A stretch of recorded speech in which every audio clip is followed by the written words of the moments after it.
Hey everybody, this is Rydo and we're back to another live stream of Yu-Gi-Oh! Master Duel and video game news. Today is Monday, January 29th, and we have quite an update that happened that seems to have potentially just reset a lot of notifications. Or they just have a lot of notifications here. So let's see. What catches my eye immediately is regarding actions against cheating, which this is perhaps the first time they mentioned cheating in a very long time in the most direct way. When the player is suspected of cheating, we may take actions such as changing matching conditions for normal play. The use of cheating tools, i.e. etc. in the game violates the term of use. Please respect others when playing and be aware that strict measures, include account suspensions, will be taken against these behaviors. So either they're noticing that there has been an increase in cheating, or straight up this is the first time they've actually started to care about cheating. Meanwhile, they have a new secret pack, Hope Sprouting in the Spring Breeze, and then other announcements under this banner. Interesting. This may indicate that they are starting to realize that these announcements are overwhelming, so let's put the important stuff at the top, and then if you want the finer details, scroll down. New accessories have been added in green, wind, which you would think that would have already been in the game, certainly. And then a whole new set is available. And I may not really have enough gems to buy a set. And they've added some new gates in solo mode. There goes me being caught up on solo mode. And then the tryout duel. Perhaps they've changed some of the regulations on this. Maybe they're just repeating themselves on that one. And then Theme Chronicle Survey. See, if you did the survey, would you even get a reward? It doesn't seem like you would. Meanwhile, maintenance notice, which we don't really care about. This is a terrible way to start an episode, isn't it? It does look like they've started to get rid of some of the maintenance notices. Like, keeping only the last 5 seems more than reasonable. And then issues for one specific card. They are in the back end seemingly working on issues, and I don't know how many issues you really need to keep inherently, really, particularly since it's a mobile game. You should just have like 5 that are automatically loaded, and then show more should just link you to a website for maintenance notices and issue notices. Yeah, there should just be a button that takes you to a website at that point. Guess we do have enough currency. So the first thing to do is look at the cards included in this pack, just to make sure that there isn't some crazy way in which I would have none of them. Nope, this is not that kind of pack, is it?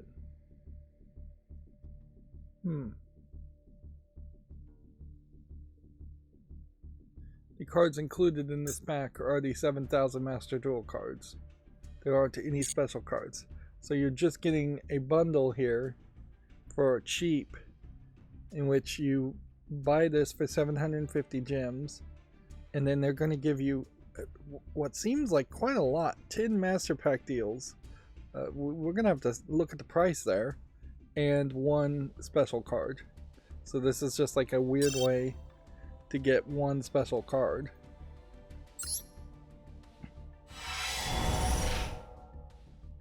So let's just go ahead and skip that, since these are just Master Pack duels. And Effect Veller is really the only card we should look at as far as just how many do we actually own, because then that would come down to the question of whether or not we need to potentially buy this pack a second time, if we even can buy this pack a second time. So where is Effect Veller? it may not even be in this list. As far as other things we've gotten, yeah, with the 7,000 draw pool of Master Duel, there are going to be even normal cards that we don't have 3 copies of, but then there are also going to be cards that we have 4 or 5 copies of pretty easily. So you really should just focus on the news.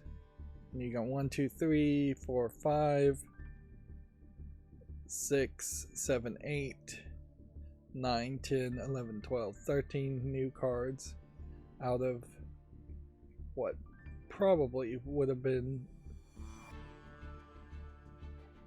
10 packs. There's, I think, 8 cards in a pack. 80 cards. Not a lot. Meanwhile, this has opened up a whole bunch of secret packs, which probably aren't going to be candidates. And I guess the good news here is we can't even check. Like, we can't even purchase it a second time, so that feels like a very different bundle deal. Which I guess they've done that before, but they haven't been, I think, as limited in doing that before. I feel like I got 3 Ash Blossoms when I bought the bundle deal. And they may very well have changed what bundle deals were. Because there definitely was a point where you were getting a, like, deck box with it. And it doesn't seem like you get the deck box anymore. Or I think that was the case.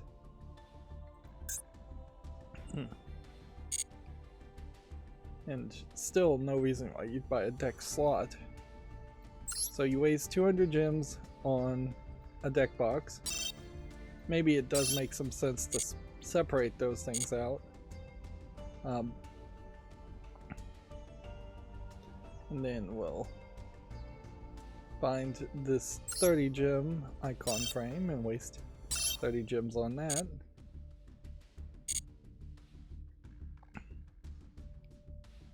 And then I don't think we have any protectors or dual fields or mates.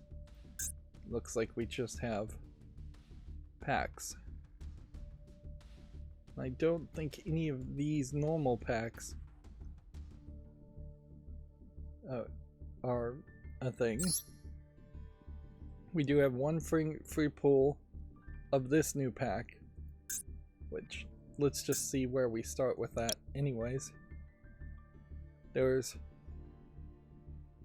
a decent number of normals and rares we already have, but that is inherently going to be the problem as you go forward trying to collect them all, which I'm so glad Yu-Gi-Oh! Doesn't have that gotta catch them all mentality. Even Pokemon has long since given up on that idea too. So obviously we'll take the free pull, but I question whether it really would be worth it to spend the extra gems and buy a 10 pack. And even this free pull is likely to unlock some kind of key. Yeah.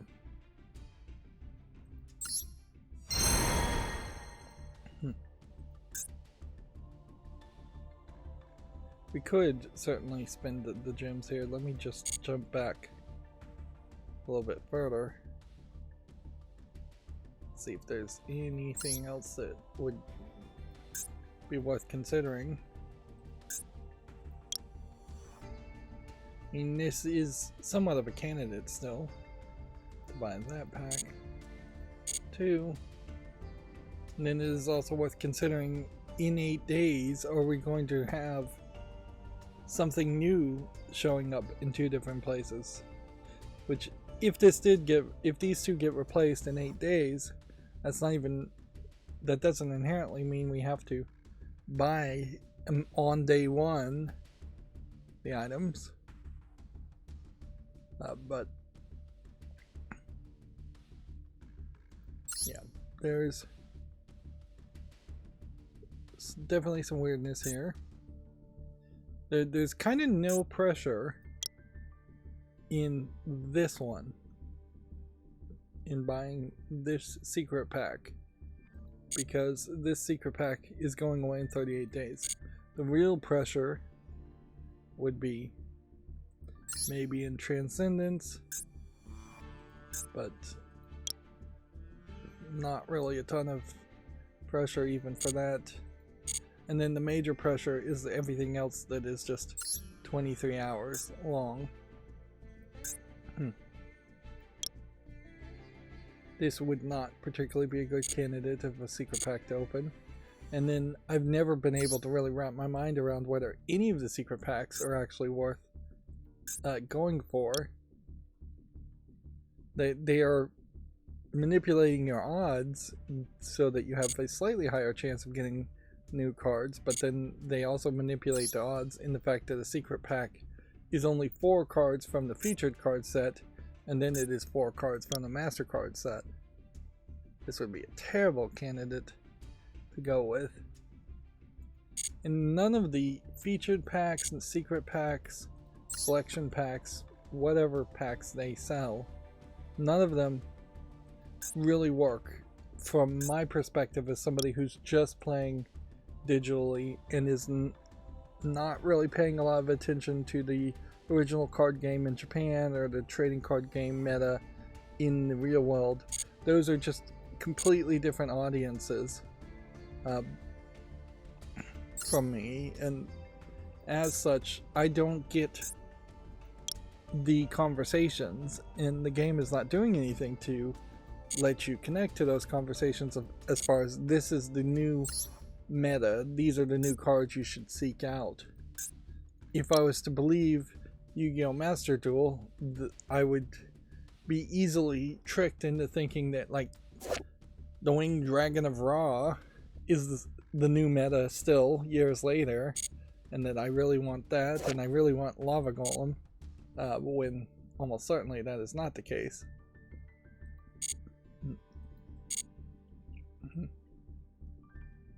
Then we are at just a major issue, certainly with having legacy tickets always, which slowly, extremely slowly, in opening legacy tickets, almost any player, if you put a good 5 to 10 years into Yu-Gi-Oh!, assuming Yu-Gi-Oh! Master Duel stays around for 5 to 10 years, might have every single Master Duel card just through playing and getting the legacy packs, which severely devalues the legacy packs. Inherently, what I would want to see more of is structured decks, and they're just not really doing a lot of work to make a structured deck, which those are the ones with the special art, and that you can buy 3 times and get 3 copies of the cards. Yep. So if I was going to make my own my own personal card game, I would probably, in a digital form, try to sell almost exclusively structured decks, which at a certain point that's not a trading card game or collectible card game as much as it is a deck building game where you are buying pre-made decks and then you can shuffle existing decks. Ghost meets girl. I saw when loading up Yu-Gi-Oh! That they were showing one of the animations from one of these stories, and it really made me feel slightly nostalgic in the fact that there are stories in the solo mode that felt like they were the World Legacy stories in particular. Felt like that was a big thing, and then all of a sudden that disappeared and they just stopped talking about it. Speaking of things I really don't want to talk about, I did try to jump into this game and finish up, and I would have been 3 victories away, which would have been still a struggle to get this icon. So either I've lost the ability to own this icon forever, or this just shows up again at some random point for purchase. I wouldn't be surprised if it shows up again. certainly it would make sense that maybe you wait 6 months and then you put these things available for purchase, or maybe you don't wait at all. Like if having all the icons was really a motivator, I would have crossed a point here where I'd be less motivated to continue to play Yu-Gi-Oh. I kind of am less motivated, although just because I've been playing it so long. Although I do question, what would I really play otherwise? Like, I've been toying with the idea of doing a Sudoku puzzle, but if I was going to do something like a Sudoku puzzle, it would have to be very simplistic. I'm not cracking the cryptic in their YouTube channel. I'm not a genius mathematician. So I would probably just want to do, like, make sure I could find a Sudoku puzzle that just randomly gave you a Sudoku each day, and do 1 to maybe 5 in a live stream, depending on how quickly I got in solving them.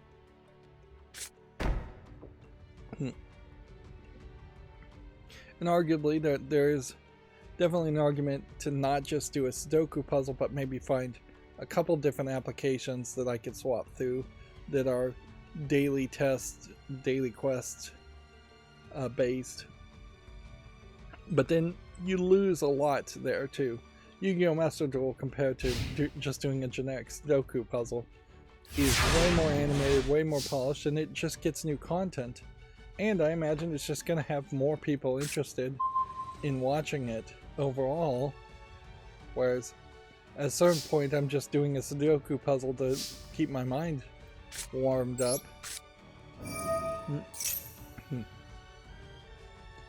For the accountability section, I started playing what is it called?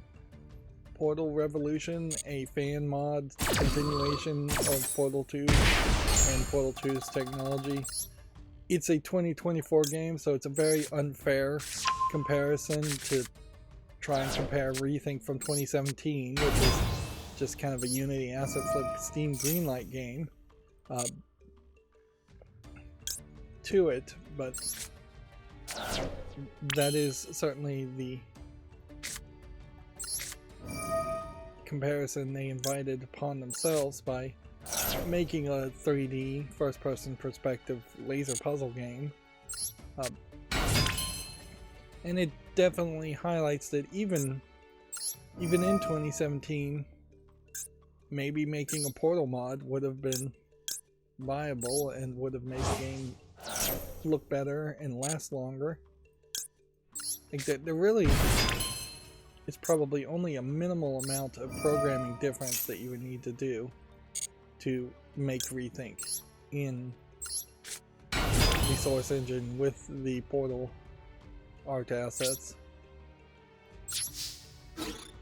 Wait, that was not my intention, but whatever. Change it now.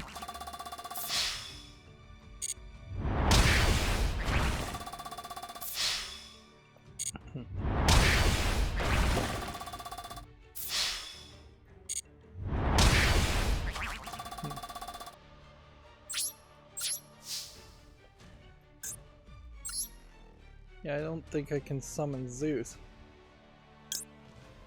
I totally boned that up because the next move would have been to summon this, then to summon this. And so let's just do a slight bit of math here.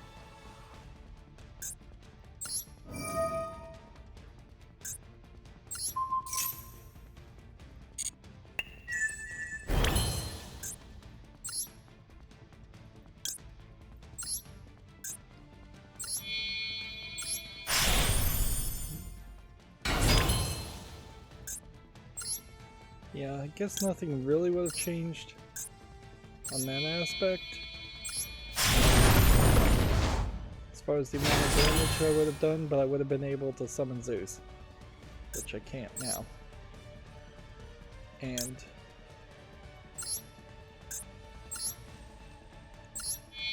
changing that and changing that actually I think is less damage.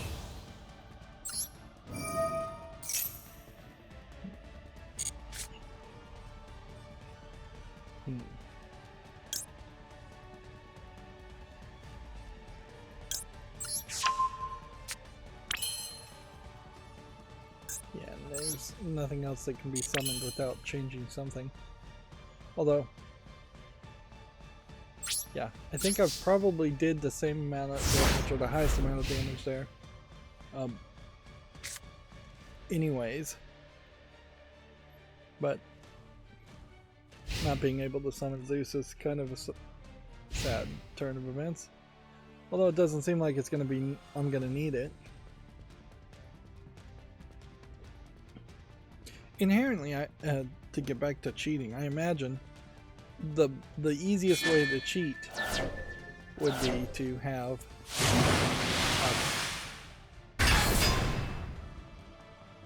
simply have a bunch of bots, a bunch of fake accounts, a bunch of bot accounts, and use that as a way of increasing the odds of everyone winning or specific people winning. And one way you certainly could fight against that would be to target suspected cheaters and put them in a group.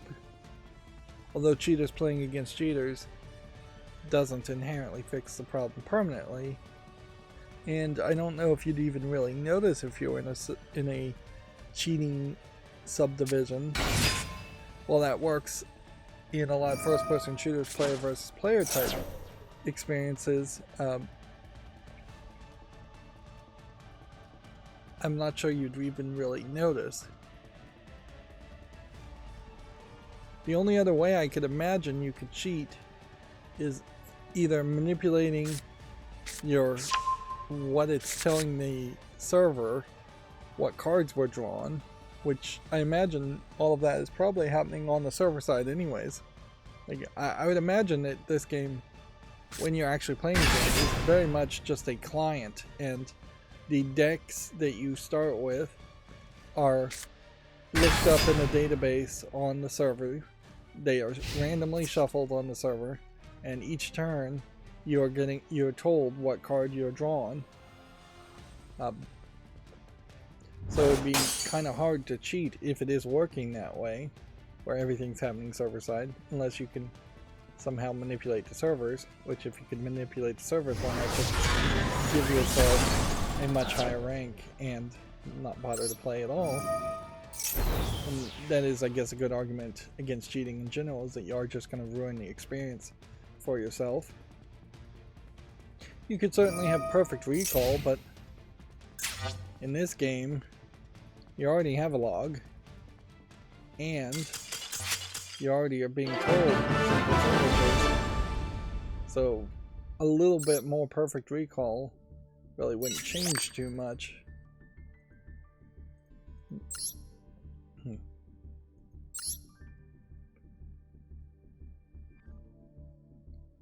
But yeah. Pretty much that's all I did as far as the accountability section. Is I finished playing Puzzle Chambers, which Puzzle Chambers suffers horribly in that it has a noise filter over the video for no reason, in that it tries to tell you a story but then kind of gives up on the story at the end and just reveals that the story is pointless and that there isn't even really an attempt at much of a big reveal. And it's, I guess, just a case where the puzzles get really hard at the end, and once I was about 3/4 of the way done, I cheated once, and once you cheat once for a full solution, you're going to just stop caring at that point, and that definitely was my my case, and I partially cheated multiple times after that point of cheating full time, because it has a button. You click the button twice, it gives you a half solution. You click it 2 more times, it gives you the full solution. It'd be interesting, I suppose, here if I just started getting a massive amount of quick disconnects and made it all the way up to diamond, but that would also be very crazy too. I would have to get, I imagine, somewhere around 20 victories. And it may be that I'm outside of the cycle anyway, so any victories I get. It says you can duel during and outside the tallying period. Looks like we're still in the tallying period.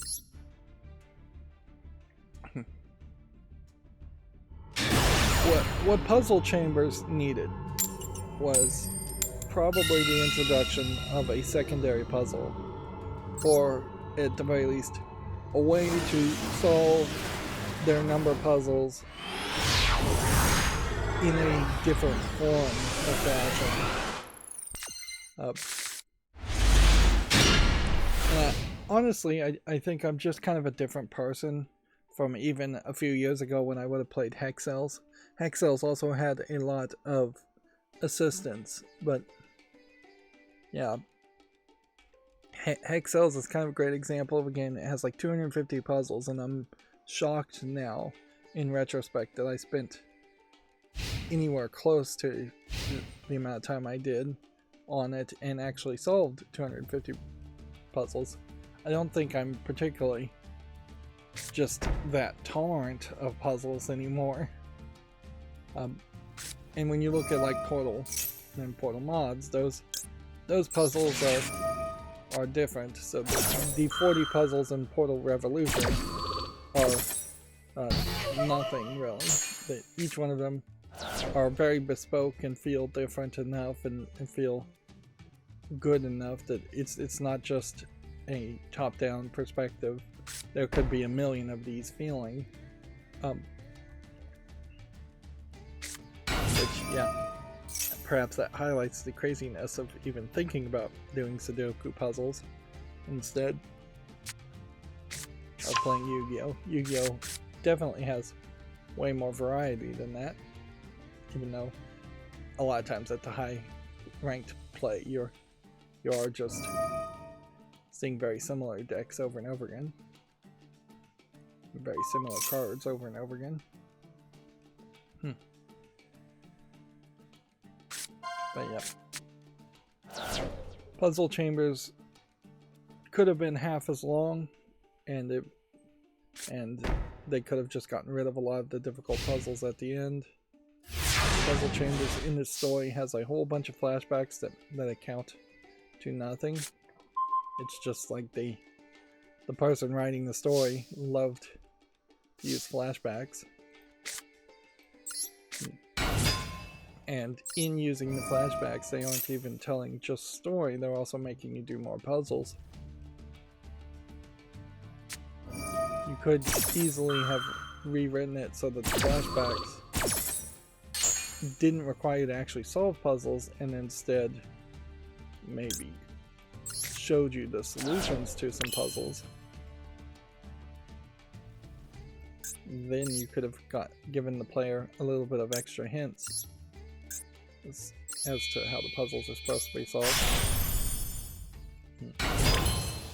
It definitely makes an interesting point as far as when you look at those hidden object adventure games. A lot of those hidden object adventure games will just have a kind of puzzle that pops up and you do it 2, maybe 3 times throughout the whole thing, on top of the main gameplay mechanic of hidden objects that you're finding in certain scenes. But occasionally you will just have something that would not stand on its own as its own experience, but can be a interesting distraction to have some variety in it.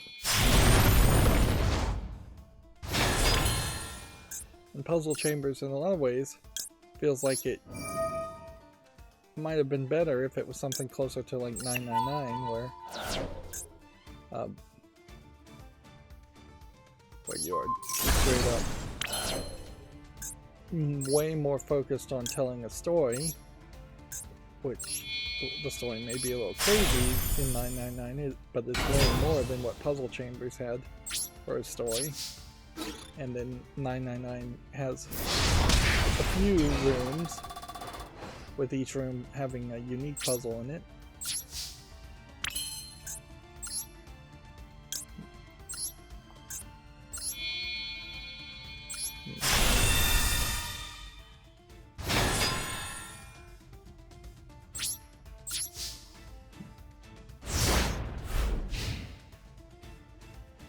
Suffice it to say, jumping into Portal Revolution feels very much like you're just getting more Portal 2, but it also highlights a major problem in that the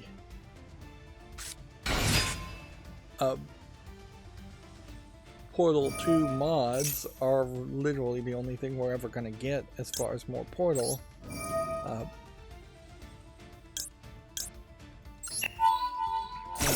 So we're just saddened by the fact that we'll never really see a proper made by Valve Portal 3 experience.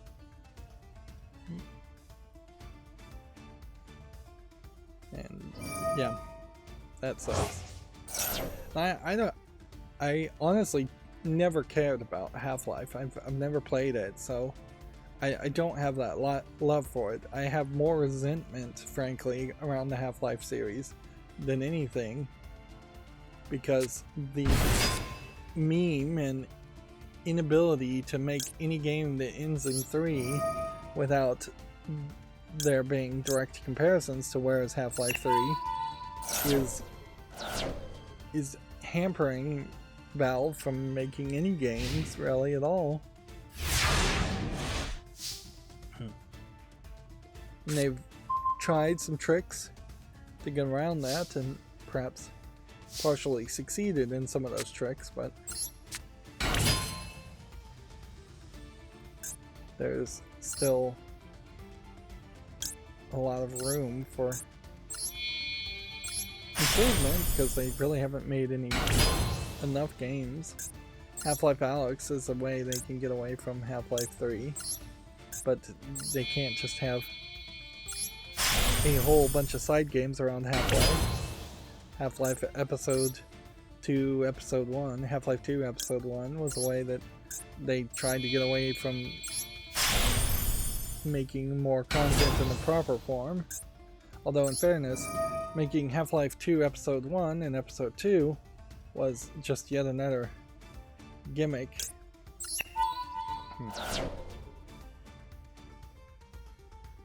There is inherently a point, I guess, that needs to be made to say that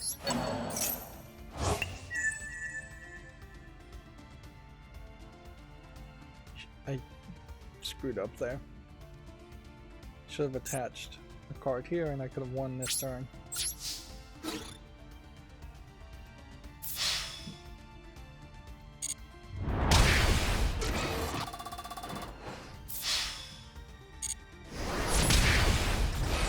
Although I'm still very likely to win, anyways.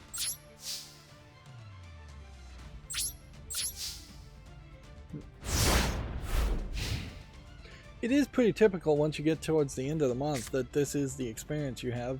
People have mostly either reached the rank they can make and they've given up, or they've spun up bots or something. Like it does seem like you run into more challenging players near the middle of the month and the beginning of the month.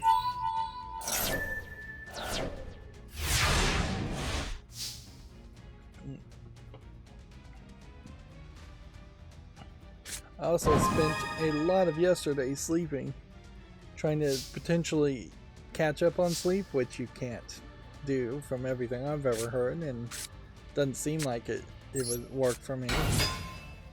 And yeah, perhaps trying to shift my sleep schedule, which I'm not sure it really works there either.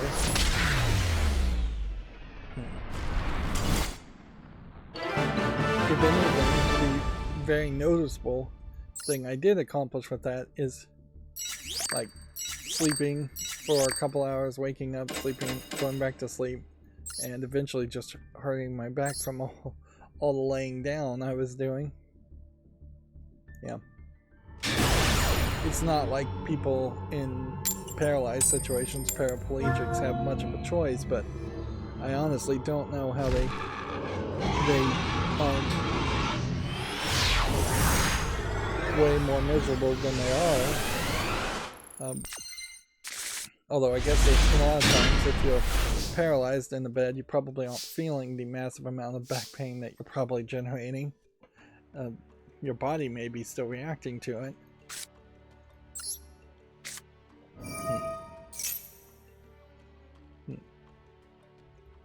I would potentially like a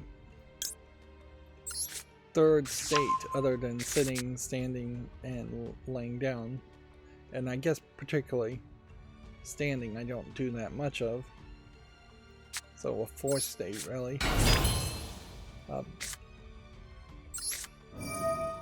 Some kind of tilted leaning or at a 45-degree angle. I don't know if that really would work.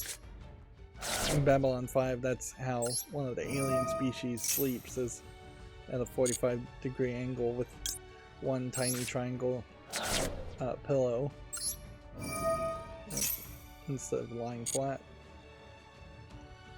And honestly, I'd be willing to even experiment with being inverted by a small percentage in -5-degree incline. Just might be helpful.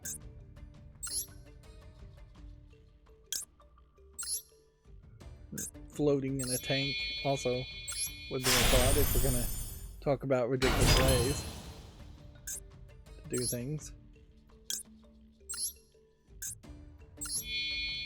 There's one thing about the Matrix, and I definitely am rambling at this point, but I think if the Matrix was just offered to people, you might see a much higher number of people agree to live in a Matrix than you would think. There definitely are socio-economic reasons why that might work. If you're broke and it meant living in the Matrix was cheaper than renting a house and driving to a job, and or renting an apartment and driving to a job, just living in a fantasy world and sleeping in being asleep in a tank might work very well.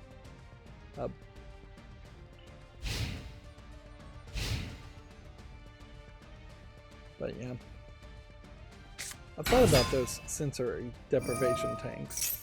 They're too expensive. They're really, really expensive. They're too large. But if money was no problem, I would be interested in trying that out. Although that might also just not work.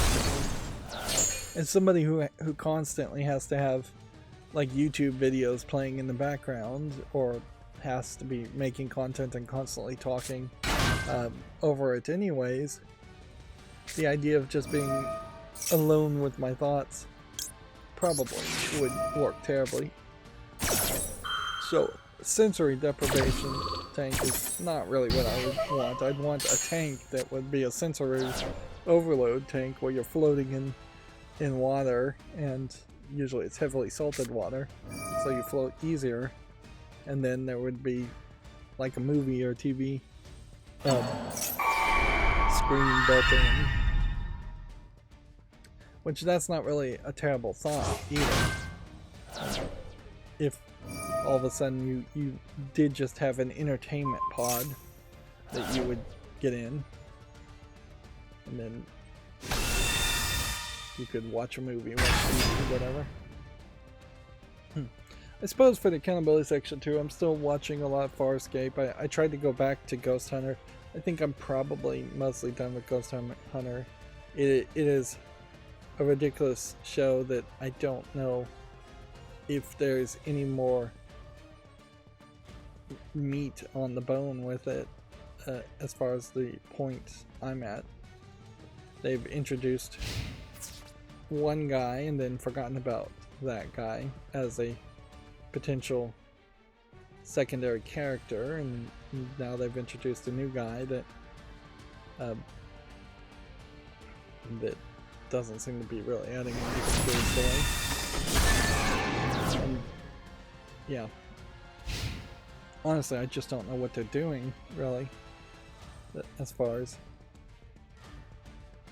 well, particularly when you compare it to Medium. Ghost Hunter is just not even on the same stage as far as quality. And in Medium, there was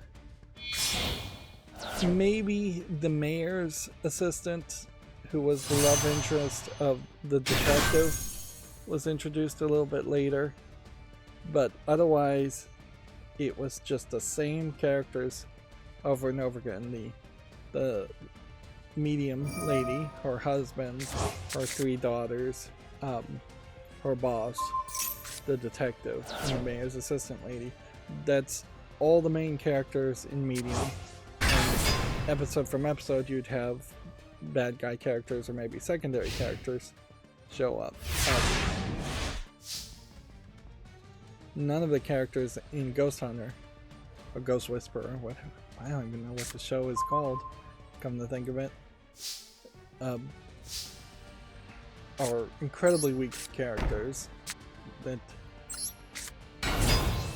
just are part of the fact that the whole series is just really not serious. And I don't know what they're really trying to do, because it's still showing itself like it's supposed to be a drama, but it's like baby's first drama as far as of an experience goes. I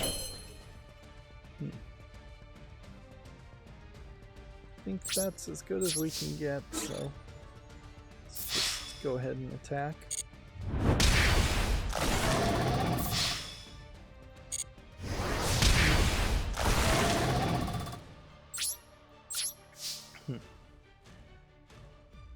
I still am dropping the ball as far as making YouTube shorts and scheduling YouTube shorts. Inherently, I need to, on Mondays, always make YouTube shorts.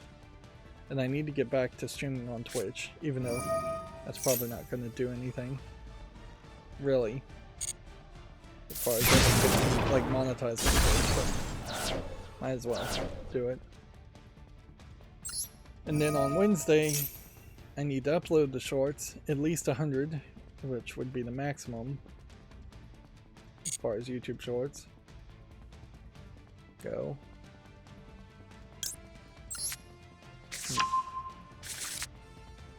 And then on Friday, I need to schedule YouTube shorts. And none of that has anything to do with like uploading and scheduling other YouTube videos. Which that too needs to be addressed, certainly. Yeah. It feels much more like it's just a matter of time before YouTube decides to delete my channel once again for some reason. So, uploading more footage, while it needs to be done, also seems counterproductive as long as I don't have my servers built up and backing up videos, and I don't have a secondary place. Of course, that is a self-fulfilling prophecy of failure to say I'll do nothing because I can't do what I really should be able to do.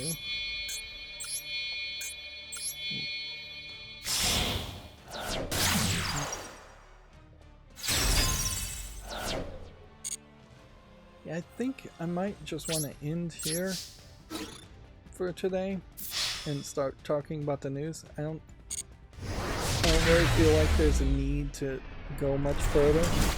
Let's just see if we got the daily quest done. Like, it's all kind of pointless. In 45 minutes, I've gone from tier 5 to tier 4, but that would require me basically in the next couple days to play so much extra Yu-Gi-Oh! To get from tier 4 to tier 3 to tier 2 to tier 1 just to get to Diamond tier 5 to then in the next couple days get knocked back down to tier 5 of Platinum. So we might as well just accept my fate and know that I'm going to be knocked down to Gold tier 5.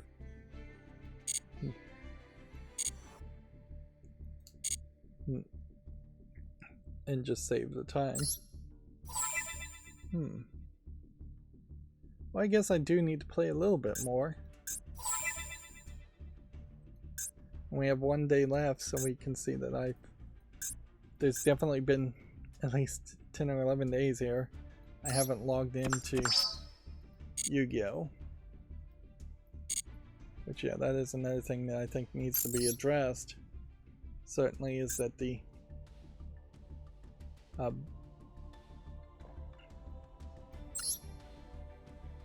there is too much demand from Yu-Gi-Oh! As far as gameplay going.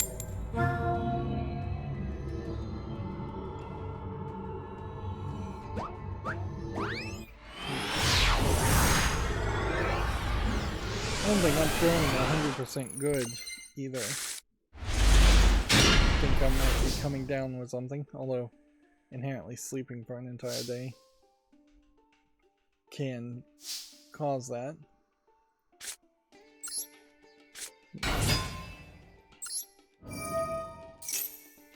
I watched a YouTuber video talking about doing just a really long amount of coverage around Giant Bomb's history, and it's kind of weird because there's not a lot new that was being said there, and some of what was being said, a small amount, I just don't inherently agree with. But yeah, it is kind of silly to have this like nostalgic type experience via someone else's eyes.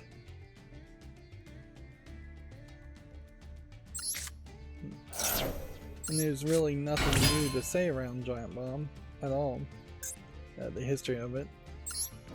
Interestingly, they never really talked about Screened or Anime Vice when they were talking about Whiskey Media, which in fairness, I don't know how many people actually did even watch Screened or Anime Vice. There is definitely, even when they were trying to do Screened and Anime Vice, a problem in that they were inherently going to run into a lot of copyright DMCA claims, and they were getting those. They even admit they were getting those and just ignoring them. But eventually, they were just going to be sued out of existence, just to make an example out of them. So Giant Bomb in particular would have been destroyed had they not at some point split the company up and sold Screened and Anime Vice to one group and sold Comic Vine and Giant Bomb to another group. What is more surprising though is as I was watching this, I was searching just the Nextlander YouTube page and the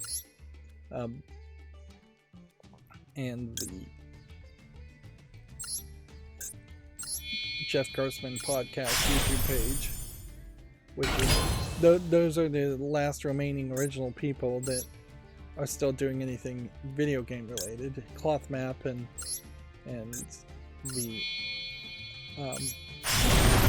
Cloth Map has pretty much fallen apart, and he couldn't keep up with a demanding schedule for his ambitious goal, which is not super surprising because it's basically just an ambition around traveling.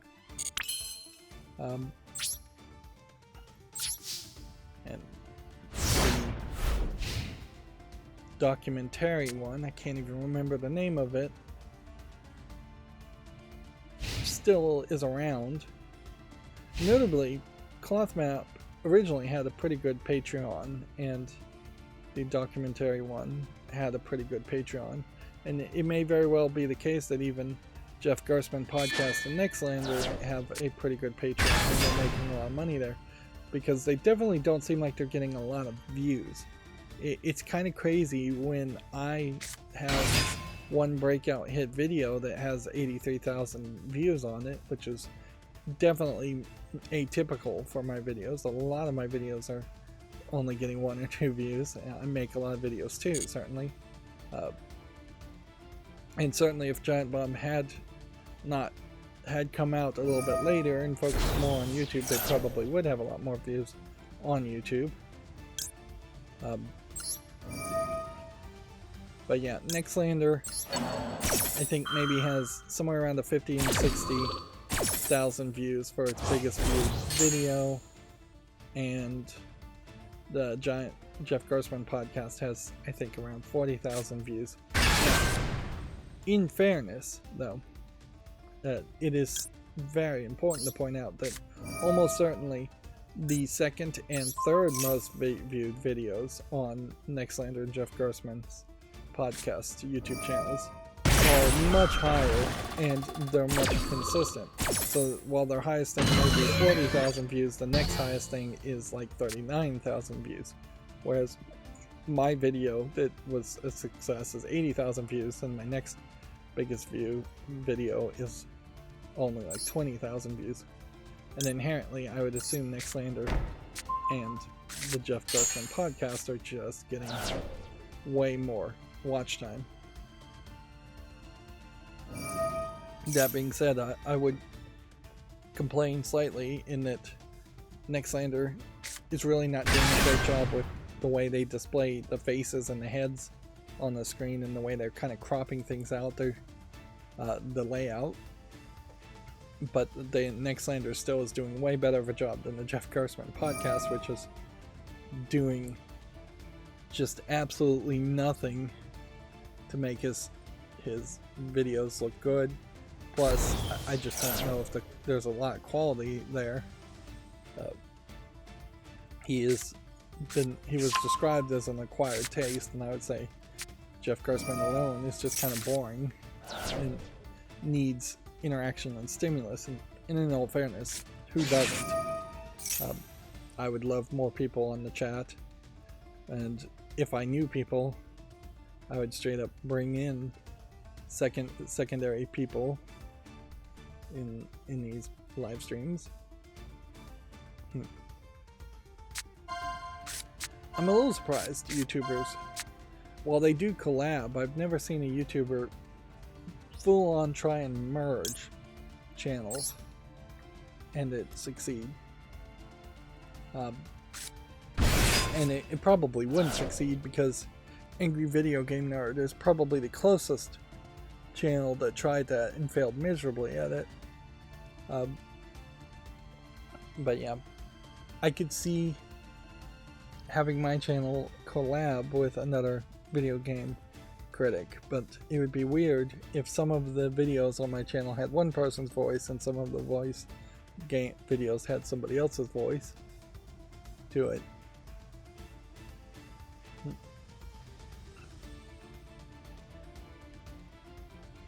But yeah, the point I was trying to make there before is that the Jeff Gerstmann Podcast, that first video in particular, should have had a huge amount of enthusiasm. It's not an exaggeration to say it really should have had like 1 million views on it. It should have caused a massive amount of people to subscribe to it, because there was a massive amount of mystery as far as just like, why is he leaving at that time from Giant Bomb?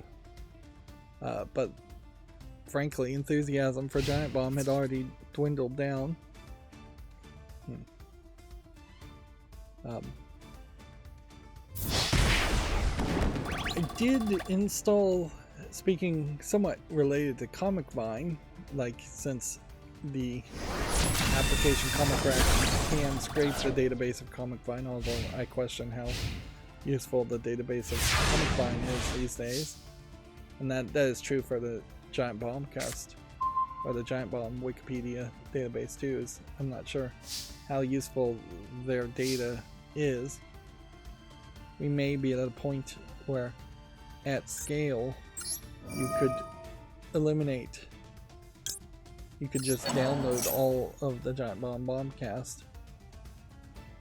Not the Bombcasts. Well, frankly, at scale now, you could potentially download all the Giant Bomb Bombcasts too, and just have it on a backup server.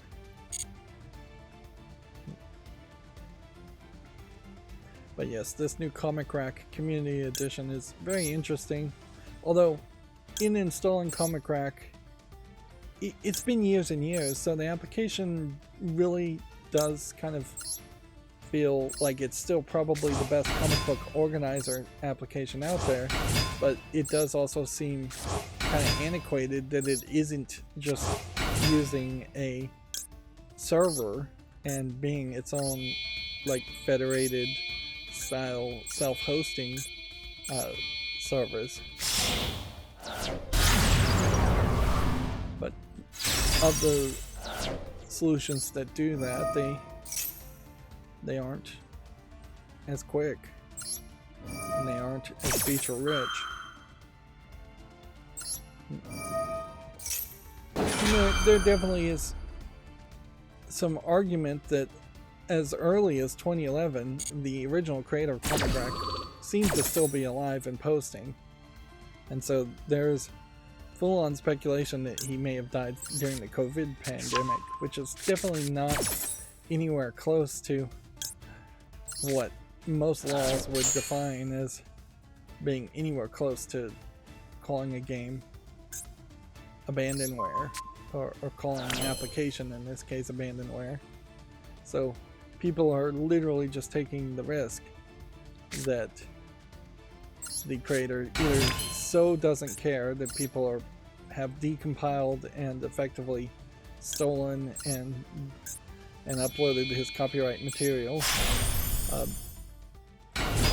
It is an interesting idea, and it's certainly something I think we're going to face in the future too. Is that more and more the reality of modern time? If somebody abandons a program, it's going to feel fair as far as the consumers to just crack, steal, or otherwise decompile and rebuild that program. You inherently, once you put something out, in most consumers' minds, you don't have a right to not sell that product, to not have that product be available. And frankly, in most people's minds, you don't have a right to even sell the product at a high price that is unreasonable in most people's minds. And yeah, I get some of that. Certainly, art kind of feels like it should be free. Okay. If I was to do this, would this work? We took this, and then this.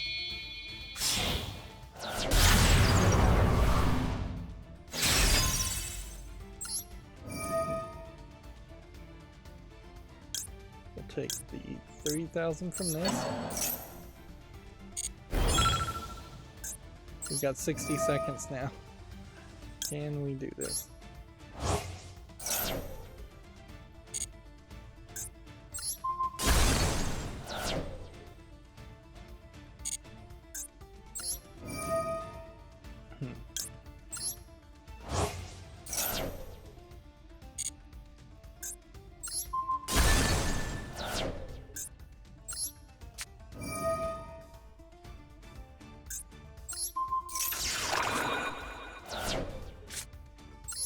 33 seconds.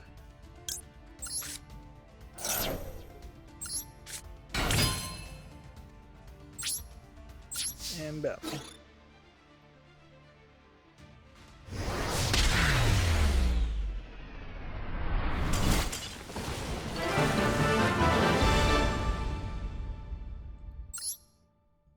Let's see if that got everything. No.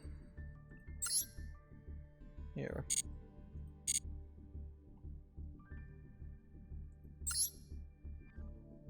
Nope, we still need to destroy one card. But you know what? I'm not going to worry about it too much. Let me just go ahead and... I mean, I guess I'm admitting to piracy here, but whatever. Yeah. Launched the Comic Rack Community Edition just to show it through. Now, I think some of the weirdness here would be around just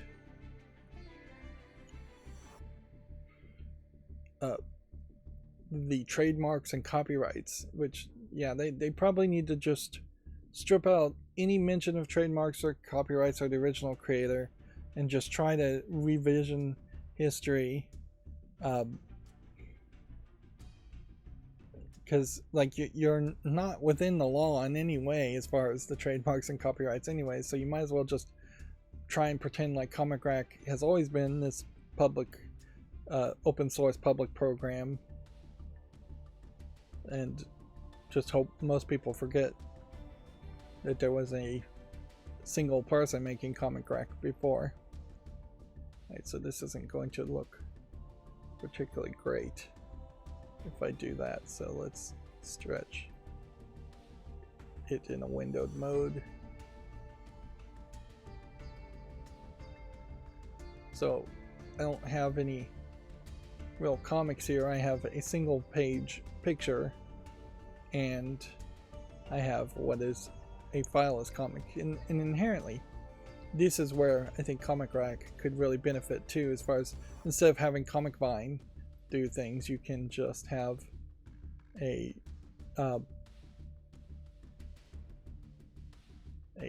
bunch of fileless federated sources of information in this format, and you can there are just some optimizations here. Like, this definitely doesn't feel like this would be a Steam Deck compatible, very compatible program, even if it would run on the Steam Deck, which is what I was thinking.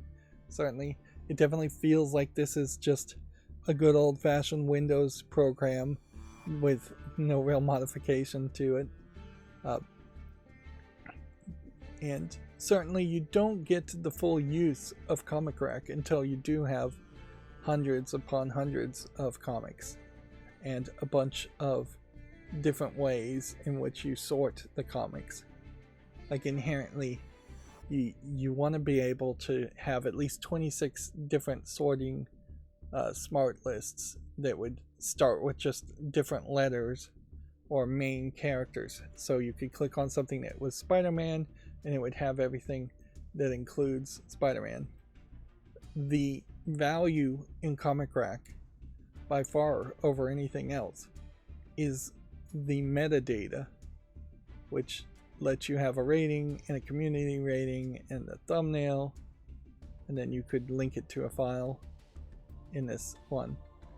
But then there's just a massive amount of ways in which you can sort things here, as far as what series is it, what titles, is it an alternate series, and what year was it released, what issue, what number, what day, month, year, formats of perhaps different sizes in the way it was printed. A lot of these are year one.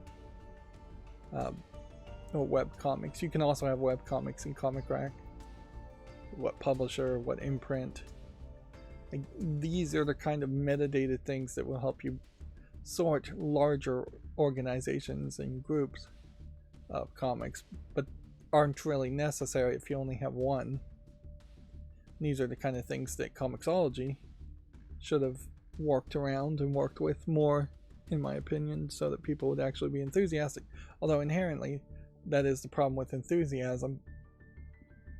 In general, when you start making that conversation, is just how enthusiastic are people to really read comics in the first place. Even with Disney owning Marvel now, there's no comic reading through the Disney Plus app in any way. Like they haven't even thought to say, hey, if you're watching Disney Plus on a cell phone, we can also offer comic books in some way to read. When you do get one with pictures in it, you can scroll down things. But then there definitely is just a lot of stuff here that you can't improve on. Like you can't make the text bigger without going through the Windows element. And from 8 feet away, this text is a little too small. And so I would like to see, just in general, all the icons and all the fonts at a higher dots per inch. And this is just a 1080p resolution monitor, and really you would like to be able to scale up the text while scaling down the thumbnails here. I'm probably not showing you this off. A major factor here too, worth pointing out, and it's kind of difficult to even really find where they are hiding the menu, because they put it over here way before other people were doing that, is that you can have it synchronize and act as its own little web server, but it only synchronizes with the Comic Rack app on Android at this point. I don't believe you can install and run the iOS version instead of being compatible with anything else. And I wouldn't say the synchronization is particularly fast in modern times, and even updating the database is not particularly fast by default, while Comic Rack can use a can use MySQL or MariaDB as a database. It doesn't by default, which just slows things down, and it's not automated as far as how you would install MySQL and set all of that up, even though MySQL would be likely way faster. And that is where my hope with this community edition, this copyright ignoring edition, might be a better name, is to see if there is enough enthusiasm to now take what is a working product and hasn't been updated in several years, and take it to the next level and say, hey, what do people really do with computers and laptops these days, and what features can we add and what features can we get away from. Now weirdly, to bring it back to video games, there is just a lack of similar software for video games. Like there are websites and there are scraper programs that scrape the websites, but this same metadata theoretically could be used to sort video games, but it wouldn't directly lead to a launcher.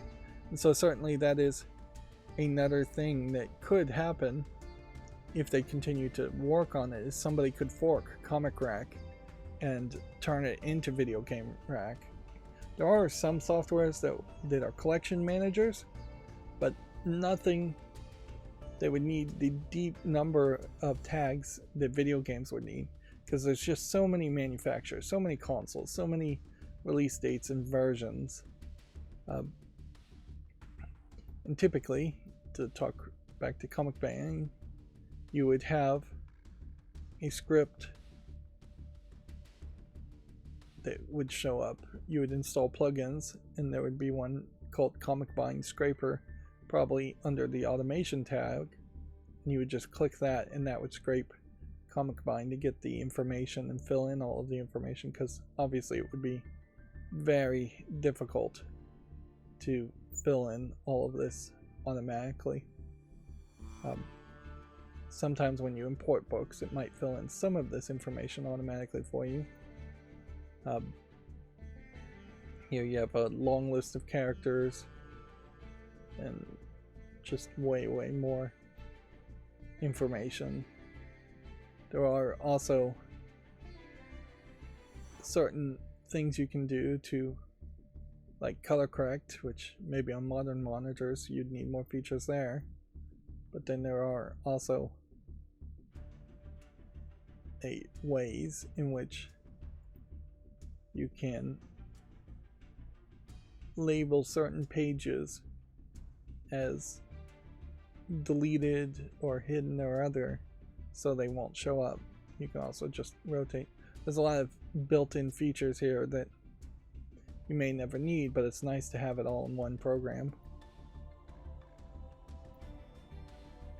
Yeah, so that's more than enough, I imagine, to talk about Comic Rack Community Edition, but yeah, it's interesting, certainly from a copyright level, when your fandom outlives you, what happens then when somebody just disappears and the entire website for a product goes away. There's a similar program called BeyondPod on Android that has disappeared and is just not available for purchase at all in any form. But it is also worth pointing out that BeyondPod was a program that was really good many years ago, and then the original creators sold it to a new company that didn't totally change the way it looked and the way it worked, and nobody liked the new version. So I've been using a locked in place old version of BeyondPod for years, and yeah, you just sideload the app, and that was a program that too had a purchase element to it. Comic Rack was donationware, where you could use it for free, but you were asked to donate, and perhaps that is in part of the problem as far as why it was abandoned, because Comic Rack was definitely abandoned before the creator disappeared. So that is still part of the question as to whether or not he's really dead, or whether he just straight up disappeared and gave up on it. Comic Rack is made with .NET, and I've since learned that .NET has evolved quite a bit. So whereas it was originally only a Windows program, you could port it over to many other platforms. Although, in fairness, in its current format, it doesn't have a minimal mode, so working on even a tablet or a cell phone is kind of ridiculous, but getting it on Linux and Mac isn't terrible. If I could get Comic Rack to be on a Linux server and just run that way, that would be a major improvement, certainly. There is also a shift, certainly. Most people these days aren't going to have computers that just have giant hard drives directly attached to them as often as they would before. So trying to have a massive collection of comics on your personal computer instead of on a RAID array is just not as efficient as far as having a Linux server that would be your backup server with all your files. Let's start talking about video game news here. I'm gonna probably want to end early, and we're not really talking about video game news here. Anyways, Video Games Chronicle says a Final Fantasy VI remake would take twice as long as Final Fantasy VII, according to the producer, but Katase acknowledges that internal calls for the company to remake the classic entry. Which, yeah, there's demand, but then they are making excuses as to why. why that is the case. Jeff Grubb claims that it's more likely Final Fantasy IX remake would happen than Final Fantasy VI remake. Of course, going back and just remaking old Final Fantasy games only works for a few of them. There isn't a great desire or need to full-on remake Final Fantasy 1, 2, or 3. They've remastered those and done as much as they can. Let's see. GameDeveloper.com is doubling down with the update that CWA is doubling down that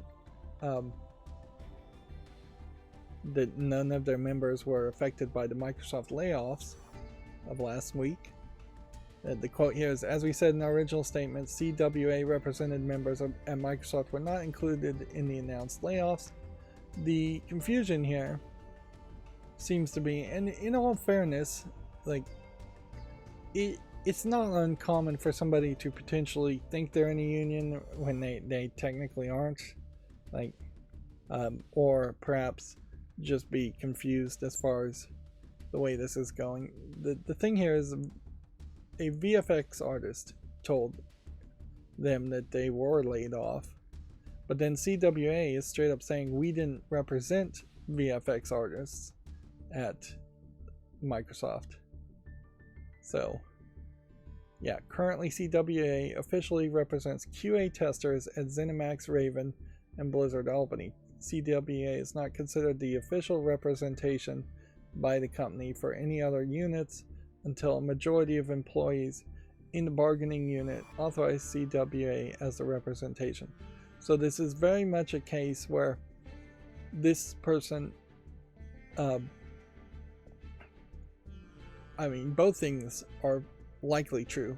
Like, it doesn't feel like there's just a VFX artist who was confused or lying, as much as it sounds like they joined CWA somehow without getting all the other video FX people to sign and fight to be represented.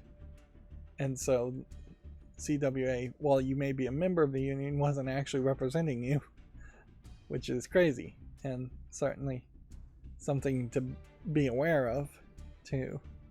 But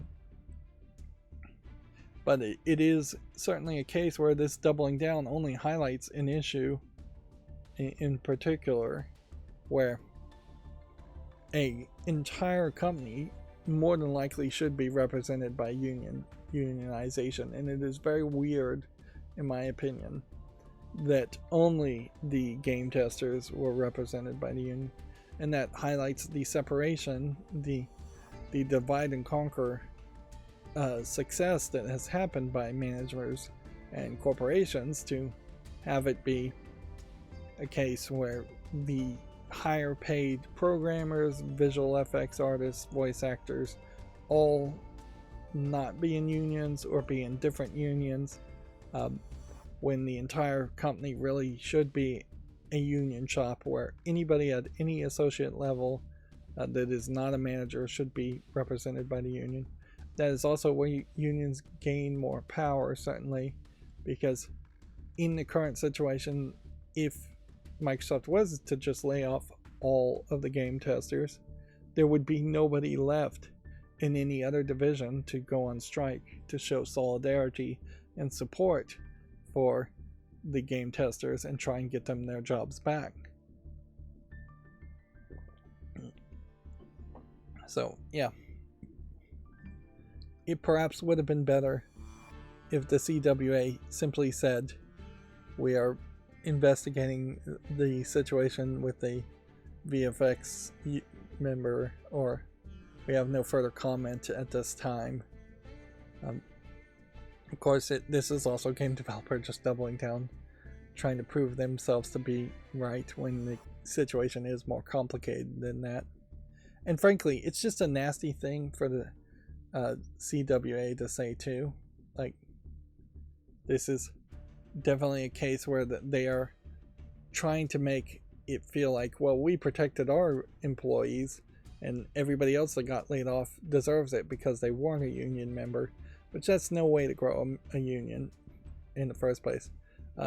There definitely have been cases I've heard of where unions have straight up gone on strike for other employees who were laid off that weren't in the union in the first place, and they were trying to build solidarity and trying to build a good rapport. But yeah, it would have been better, frankly, if the CWA had just said nothing at all. Like, particular unions don't need to try to get a cheap pop effectively in the news press when people are being laid off. It would have been better if the CWA put out a statement that says something more along the lines of, we feel our coworkers' pains, and this just shows why unionization is needed more than ever. Platinum Games has changed its schedule slightly for the end of service for World of Demons. It'll be unable to play on January 31st. Although that is actually later than it will no longer be able to download on January 18th. I imagine they probably have moved up the end of service, but I wouldn't know, really. Let's see. Tyler McVickerson, no, Tyron Rodriguez, the executive producer of Binding of Isaac, let's see, was saying that iOS version 1.4 update is coming for Binding of Isaac with some miscellaneous fixes, fixing a bunch of issues. Cliff Bleszinski, according to Video Games Chronicle, says that Microsoft would be, quote, smart to let him consult on Gears of War. Bleszinski last worked on the franchise in 2011. Inherently, I don't know a real reason why I would have Cliff Bleszinski involved in any game development, since he never really came off as being that helpful. He's a big name, so you could attach his name to a project and then get him to consult, but that's about as far as I'd want him to go. I wouldn't want him in charge of making any decisions. Gears of War has shifted quite a bit, perhaps too much, not really focusing on this one guy as much, and but inherently I think the Gears of War series never really caught on too much. Gears of War, in my opinion, probably should be a game that gets a sequel every 4 to 6 years, but isn't really expecting that much. It's just trying to maintain its audience. I think Halo 2 could have benefited from more of that too, where you just come out with a new Halo game, but you're not really trying to add a whole bunch of online play and gimmicks. You're just continuing the story and keeping Gears of War and Halo in the minds of people and keeping people nostalgic, as it were. Gears of War, having changed so much, makes it hard for people to be particularly nostalgic for the game, and it never really being that well received makes it kind of hard too. But yeah, I definitely don't feel like Cliff Bleszinski helps at all by opening his mouth in this way, because now people are either going to be disappointed when the next Gears of War game comes out and he's not involved, or he is involved and then he makes the series even worse. So yeah, he is, like many kind of loudmouth game developers, best ignored, particularly since he has quit and then come back and quit and come back game development multiple times. And so yeah, he's flippant to say the least. I felt like this was perhaps a little cheesy, but I wanted to point it out. This game asset, free game asset creator at GameAssets.com, Kenny, put out a tweet promoting itself effectively, targeting the people who were laid off. Yeah. And it definitely just felt like it was... Yeah, I'm not sure Yeah, here we are. Here's the tweet. Have you recently lost your job in the gaming industry and think my products could help you? Fill out this form and you'll receive a 100% discount. Please note that this is done by hand. It may take a while to process. So he's just trying to get an email list, effectively, of people who were lost their jobs in massive layoffs in the game industry. Which, yeah. It just seems like it's so self-satisfying. Particularly when it seems to indicate that all the game assets he makes are free anyways. But yeah, that comes off cheesy. And it doesn't make a lot of sense, in fairness. If you were just laid off, you're not likely going to, in the next week, in the next day, create a...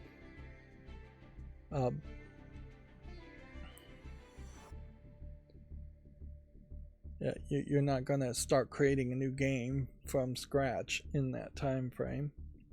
And there's plenty of other free services you could use that you would have to relearn anyways. Moving on, GameDeveloper.com says that Johanna Faries, I assume that's how you pronounce that name, the Call of Duty alumni, is Blizzard Entertainment's new president. Faries will take over as Blizzard's president in early February and succeeds the studio veteran Mike Ybarra, who left the company. Now, inherently, what does it mean to be Blizzard Entertainment's new president?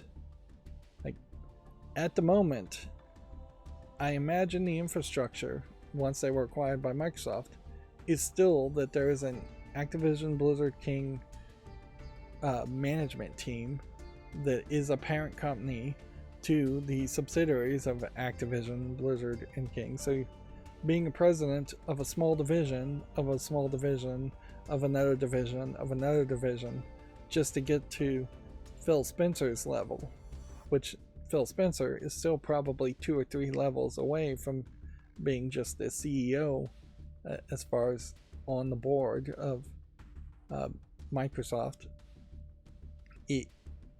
It's just not that big of an accomplishment, particularly when you know that a lot of people have long since left, a lot of talent has long since left Blizzard, and Blizzard is really just a shell of a company, and was before even it was acquired by Microsoft and they laid off a bunch of people. On the other hand, certainly you only have to take one look at Johanna Faries, and it does seem like there might be an effort here to promote more diverse people to higher positions, which can be applaudable, certainly. But then you are, once again, potentially promoting her to a fairly low position for a high title like president. But yeah, it is fairly noticeable, though, that in the game industry there aren't a lot of women in general in the upper positions, and there aren't a lot of people of color in those positions, and I'd assume she is a person of color from looking at her. At the end of the day, though, I think it also is probably worth mentioning that in the corporate world, that the diversity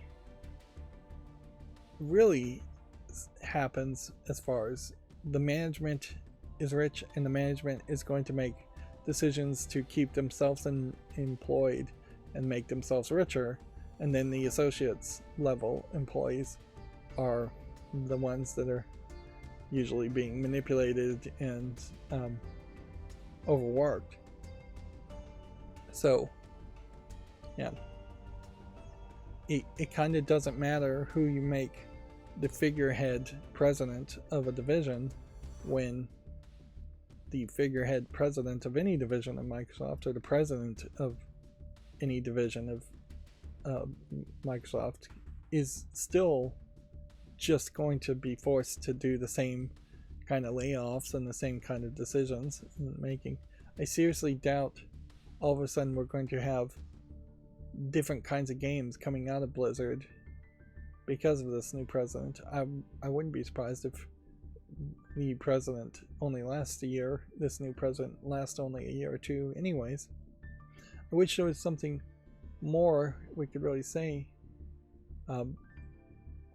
around her history, but she joined Activision Blizzard in 2018 as the commissioner for the Call of Duty's esports division. So that's kind of an interesting background. Perhaps it shows some leadership skills, but also it definitely isn't your standard president of a game company type skills.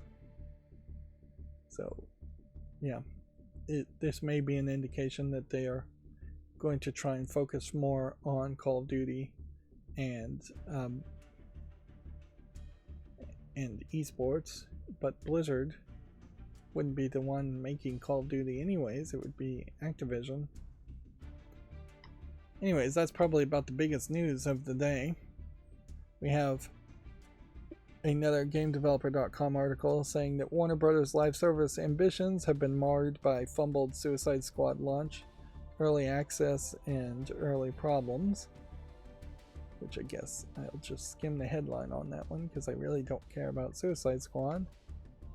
And then there is a report that Embracer has canceled an Eidos unannounced Deus Ex project and laid off staff. The update here is that Eidos Montreal confirmed it was hit with layoffs and that nearly 100 workers were let go due to Embracer's restructuring.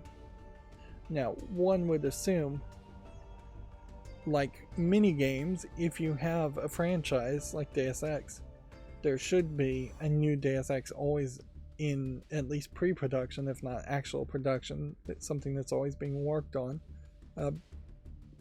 Otherwise, you are going to create more scenarios where you have games like Perfect Dark, or even Gears of War might be in danger of being a forgotten series.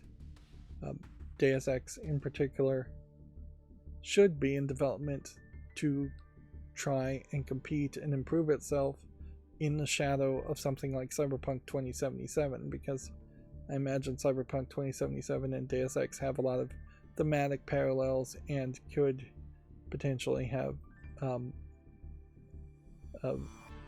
gameplay parallels.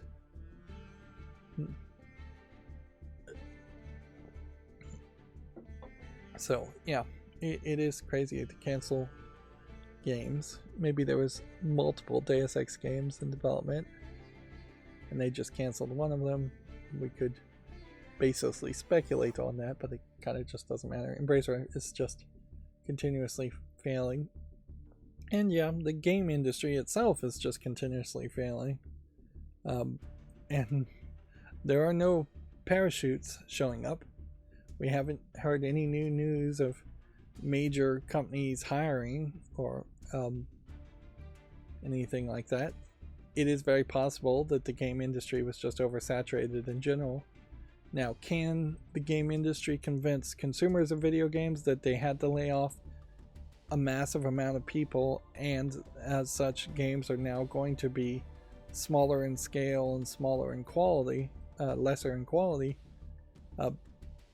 Because that's really what it needs to happen, is that we need to put the brakes on AAA game development and say we're no longer willing to spend $100 million developing a game in the gamble that it will be successful. But I don't know if I doubt that the game industry can say we had to lay off all these people and now games need to be worse. Games inherently might be worse. You should pretty much expect it, but then also prices are going to go up for the cost of games. We've already seen that, and the demand for quality of games is going to follow the price of games way more than whatever the state of the game industry is, because gamers inherently don't care about the state of the game industry. It is also very possible that the game industry was just bloated with poor employees, bad employees, but where do those people go now, even if they are leaving the game industry? That is the question. That is a question that is not addressed by capitalism in particular. Censored Gaming continuing to make content. He made a video showing off how the King of Fighters 15 game is censored in China, with large amounts of black cloth being added to cover up the skin of characters, which is kind of interesting, in particular for this character who's wearing what looks like a very traditional Chinese dress, to have so much of her skin covered up. And I don't know where particularly that puritanical mentality is coming from in China as far as censorship, other than I think China may just love to censor things in general. Yeah, I'm not sure where that really is coming from, because other than maybe that just makes the games less desirable overall. And then the Like a Dragon creator has said the game is designed for Japanese players, not Western people, which is no surprise there. Definitely doesn't feel like it. And then I'm not sure if this is the same report or if this is a new report that Sega has shared as far as Japanese games and them increasingly censoring games in Japan to meet global standards, quote unquote, which is just meaning that they will censor themselves to the satisfaction of every country around the world until everything is bland and milquetoast. The question here is this the same statement or if this is a different one? But you can see definitely a theme going on as far as censorship being focused around the Japanese Like a Dragon games, and maybe some slight pushback from the creators, because the creators clearly hate it and want to just make the artistic creations they want to make. Pretty much anybody who's ever been in there's that form from Kenny, anybody who's ever been in an art class or in an art school should be taught about how terrible censorship is from the beginning, before they even put pen to paper or hand to clay. There should be an entire semester around censorship being bad. Although inherently, if your first art projects and art school things are happening in a public school, whether that's at an elementary level or a high school level, the public school is going to be pro-government control, because the school itself is run by the government, so them speaking out against censorship is often censored itself. And yeah, these are small censorships in video games at the moment, but they just grow and grow and grow. It is just a slippery slope argument. Wrestling, it has taken a big turn in that the Vince McMahon has left the wrestling company, and at some point a few years ago, WWE was bought by a parent company that I think also owns the UFC or something like that. But yeah, Vince McMahon is totally out. Seems like they made that deal with Netflix to have SmackDown on Netflix right before then, but weirdly it didn't cover up one story with the other. So it came out one day that WWE was going to do more with Netflix, and then the next day Vince McMahon quits, amongst more sex trafficking accusations and sexual harassment accusations, which Vince McMahon is just way too old to be doing this kinds of nonsense. But yeah, it's not surprising either. Vince McMahon, as a person, has been manipulating and abusing his employees in the ring, ruining their careers, owning their likenesses. Inherently, when you buy a WWE video game, I doubt much money, if any, is going to any of the wrestlers for their likenesses showing up in a video game. Vince McMahon has done all the things needed to keep WWE as the biggest wrestling forum by keeping as much money in his pocket and the least amount of money in the pockets of the wrestlers. It is crazy that wrestlers don't have like pensions and more health care for as much as they hurt themselves doing these wrestling moves. And yeah, Vince McMahon, the actual person, Vince McMahon, they refer to his character as Mr. McMahon. Mr. McMahon is written to be hated, but Vince McMahon is very hateable too.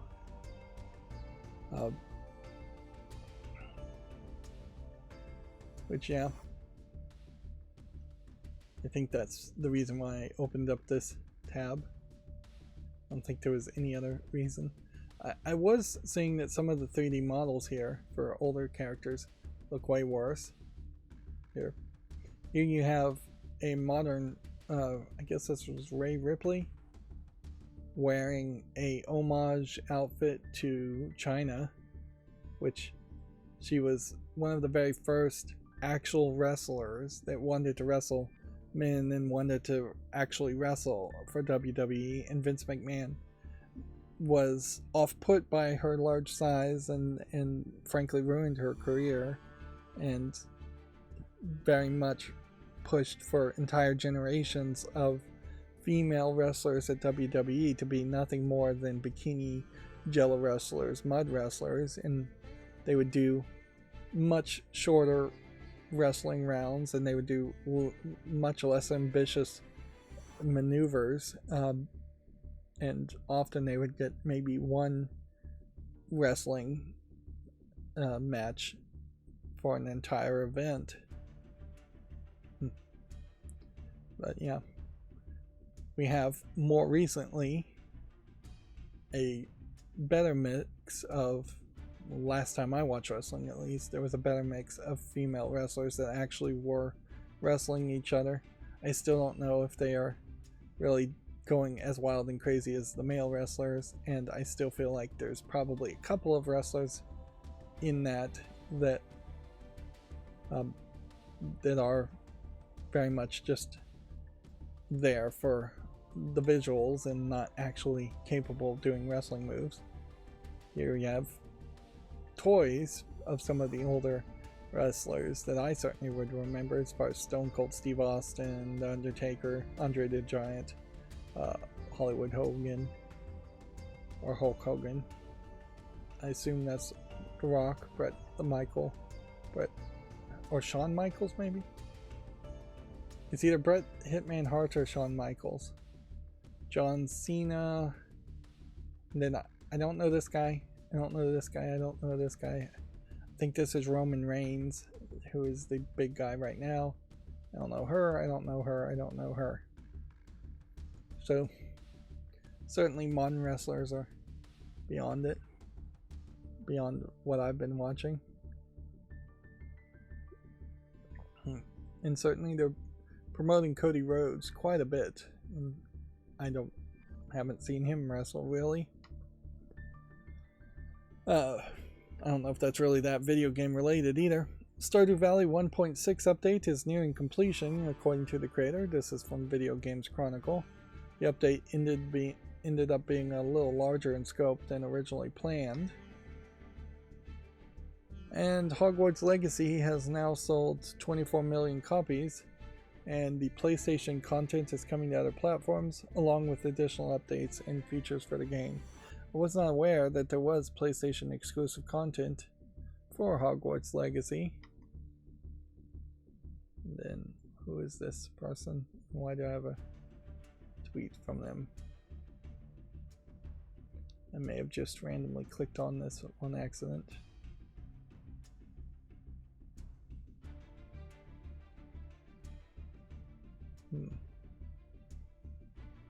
Yeah, I must have just randomly clicked on this person's Twitter, X, because they're not talking about video games at all. Then was there anything more from game developer that we need to talk about? Day of the Devs is going independent from 19 minutes ago. From GameDeveloper.com, Double Fine's Day of the Devs is spinning off into a non-profit organization and moving its San Francisco event to early March. Moving the date, not the location, from what I would gather here. Not super surprising there. It was very weird that Day of the Devs, up until this point, was part done by Double Fine and then part done by another group, and then Microsoft has owned Double Fine for a few years, so it's a little surprised. I was a little surprised that they wouldn't have spun that off or stopped doing it completely much earlier, but now it is completely not affiliated with Microsoft.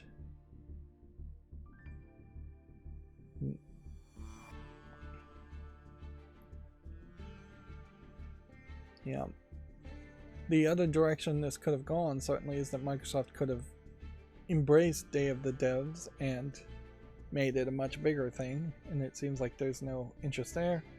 I wouldn't be surprised if this is a hint that we're going to potentially see some budgets getting slashed or people being laid off at Double Fine too, which kind of would make some sense. Like, Double Fine as a company is perhaps a little too big for how much it costs and doesn't produce quite enough games to justify its size. I think we almost certainly are entering a new era in which Microsoft is going to try to be very slim, and it's going to try and have every company it owns actually make games and release games instead of just making sitting back and relaxing. Apparently the original Dragon Quest Builders game is finally coming to PC next month. It'll feature upgraded crafting features and content that was introduced with the 2022 mobile release. It's a little surprised to see a mobile game coming to PC, but by the looks of it, it does kind of feel like it is a Minecraft clone, and if I vaguely recall, that's pretty much what I think it was described as a Minecraft clone. But it was, if I vaguely recall, I think received fairly well. I don't think there was a big negative reaction to it being a Minecraft clone. Let's go through the games that came out on Friday. This Baltro looks like an interesting game. I do kind of feel like, now that I'm playing games again, that I may want to just install / buy some more games. The gap is certainly widening as far as what the latest game I purchased is, or what the latest game I've covered is. Although, I guess, for better or worse, there's just no enthusiasm on YouTube at all for playing brand new games. And I think frankly, there's barely any youth enthusiasm for playing new games on Twitch too. Like, it is much more around what gimmick, what meta can you put around playing a game. And maybe you need to play new games, but maybe you just need a meta that works around it.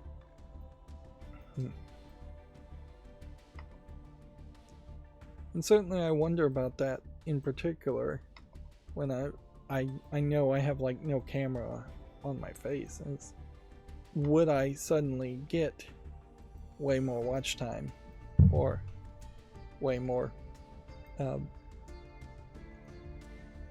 views if I did just have a camera in front of my face?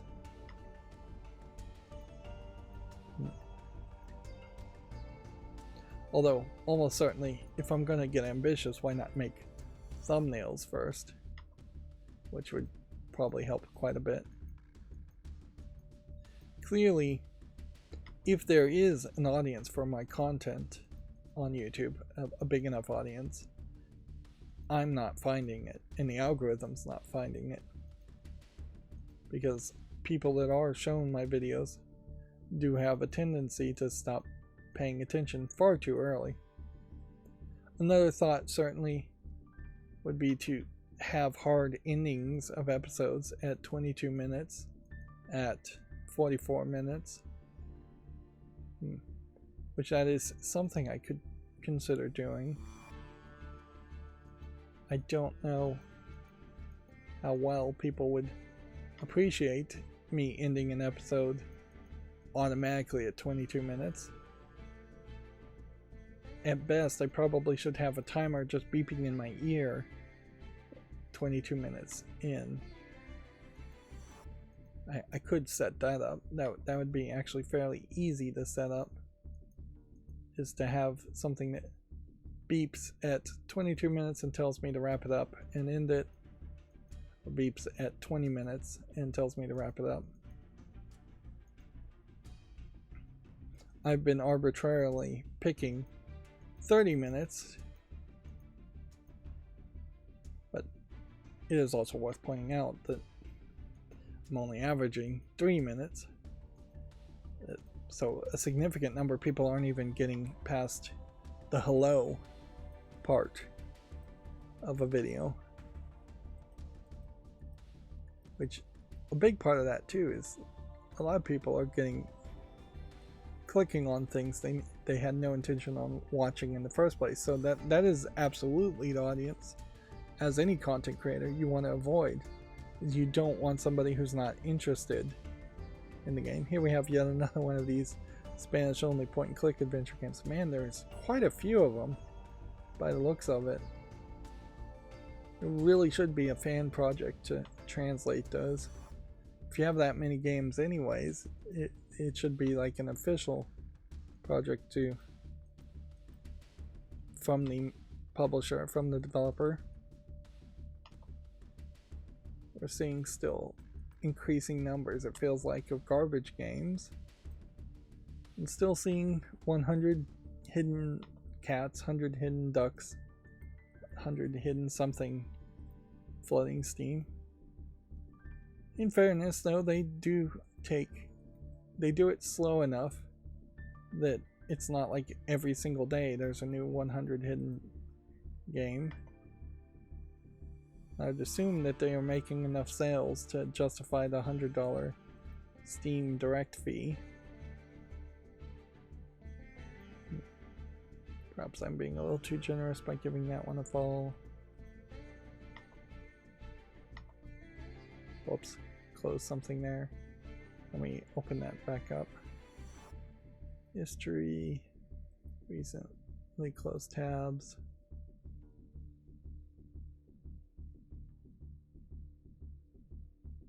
Well, I don't know if that's what I closed or not, but it is mostly negative. Anyways. It's an MMORPG. That bumped me back very far to the beginning.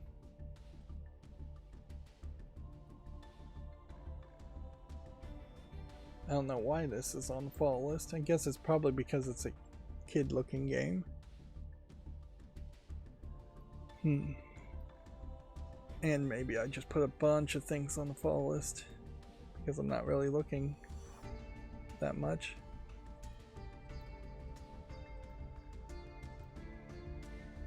Yeah, today definitely feels like, yeah, this is getting extreme.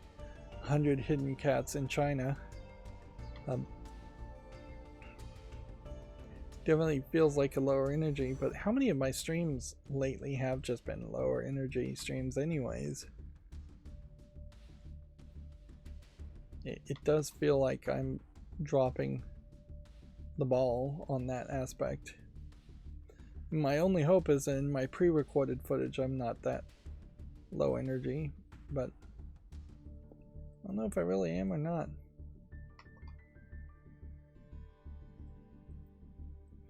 I don't know how much of this really just comes down to me needing to drink a lot of water and taking breaks, which I've noticed I've been doing a lot of that lately.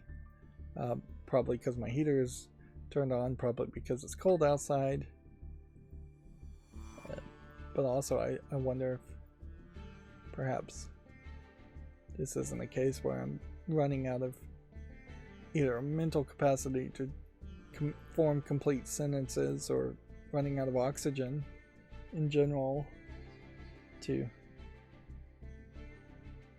say things.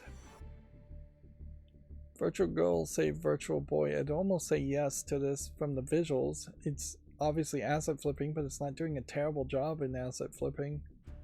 And honestly, this may not actually be asset flipped at all, but the name is so simplistic and the price is insane. It's also not a VR game, even though it's hinting at it might be. Something probably needs to be done about this. If you're a Steam Direct game, which I assume this is a Steam Direct game, there probably should be a hard limit of $80 at most, and like what AAA game prices would be. Valve would get in trouble immediately if they set prices or force people to set prices, so they legally can't do it. But for the consumer, it definitely would make sense if there was some lobbying going on from Valve to say, hey, if you're in the Steam Direct program, you're also agreeing to not sell your game for more than $100. Because this person clearly only needs one person to buy it, and they've made back most of their Steam Direct fee. And that kind of ridiculousness doesn't work. You could potentially make an algorithm that says don't recommend games that are $110 to people who haven't previously purchased games for $110, which is basically everybody. But that doesn't solve the underlying problem of there just being garbage. Of course, you could address the fact that if 14,000 games are added in a year to Steam and only 4,000 of those games even are worth mentioning, maybe you could just say after 1 year of being on Steam Direct, if you're in the bottom 1% of games at the end of the year, we'll remove your game from sale, remove your game from our database.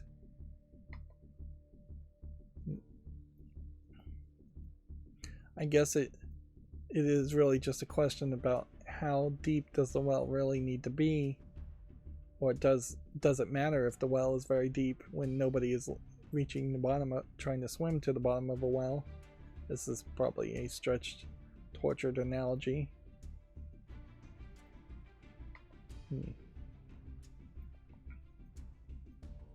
This Ground Zeroes looks kind of good.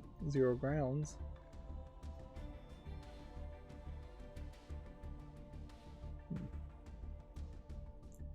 Even Jet Rider here looks kind of good. It's way too many. I am definitely making close to 100 YouTube shorts every week, which means I would need to air close to 100 YouTube shorts every week. And I don't know if I can really do that. Even if I'm doing 3 a day times 5 days, that's really only 15. The balance is not working.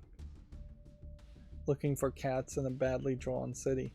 So it's basically become meta now. You're having multiple developers making similar games. Once something becomes meta like that, probably is a point where Valve should see how they could step in and stop the ridiculousness of the situation. Although maybe this is just the way of the future, is that capitalism is going to be in video game form, built around memes and silliness, and people are just straight up going to buy video games, not because they really want to play them, but just because they think it's silly. I don't think that's going to work, though. Well, kids may buy memes and silly games. Once you've worked fairly hard to earn the money in a job, you're going to likely at that point put a lot more value on the dollars you spend, and as such a meme troll video game isn't going to be reasonable. Of course, that calculation goes out the window if you have a high-paying job where money is no object, or you're otherwise independently wealthy. Then memes and troll games still do make sense. I'm being way too generous, but also I'm really not seeing a lot of things. And this is a weird situation where if this was an old game, I would say yes to it, but assuming it's brand new, the low polygon aspect to this is bad. It's a free game, I suppose, so I'm not going to make a YouTube short on it. Seems like we're getting several of these full motion video, I assume Chinese games. That is another thing that occurred to me too, is as much as it is my own personal desire to cover adult games, I never really saw any feedback from that it was helpful or positive, or as far as getting views. So YouTube has already said they don't want me to even talk about adult games in any real detail. So whatever. I mean, I guess I have to follow those rules, or yet again get my channel potentially deleted.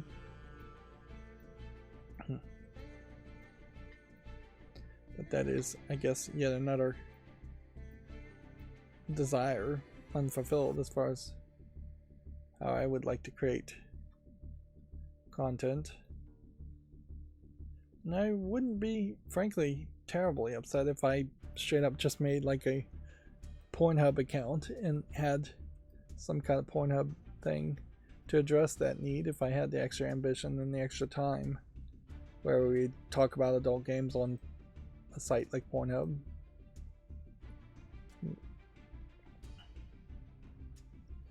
But there was something else I thought of doing that I think would make a lot more sense. First of all, is I need to update my Patreon and try to get some people to actually support my Patreon, and at the very least what I could do is offer shout outs to people during these live streams at the end for Patreon supporters. That is a big thing. As far as my Patreon right now is not offering anything at all for people to support me, and it's no surprise that nobody supports me. Also, I'm just way too small.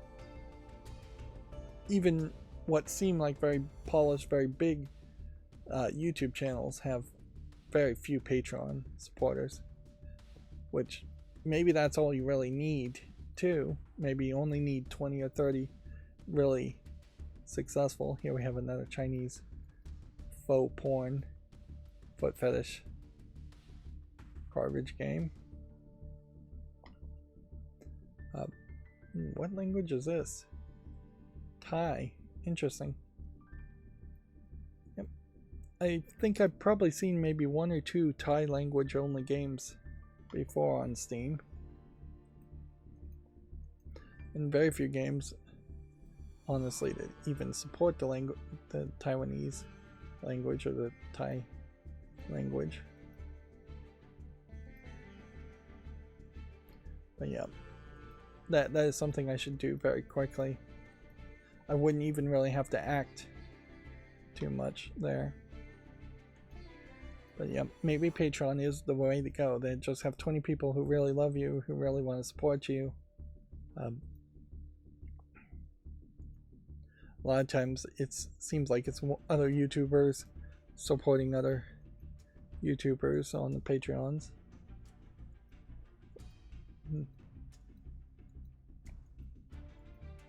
And in all fairness, if I had like a $50 tier of Patreons and then 10 people were giving $50 a month, that's a reasonably large amount of money. Here's another game. It feels like it should be in the adult section, but then there is also this situation in that there really aren't any good boxing games on Steam in the first place, so I wouldn't really suspect this turning out to be good.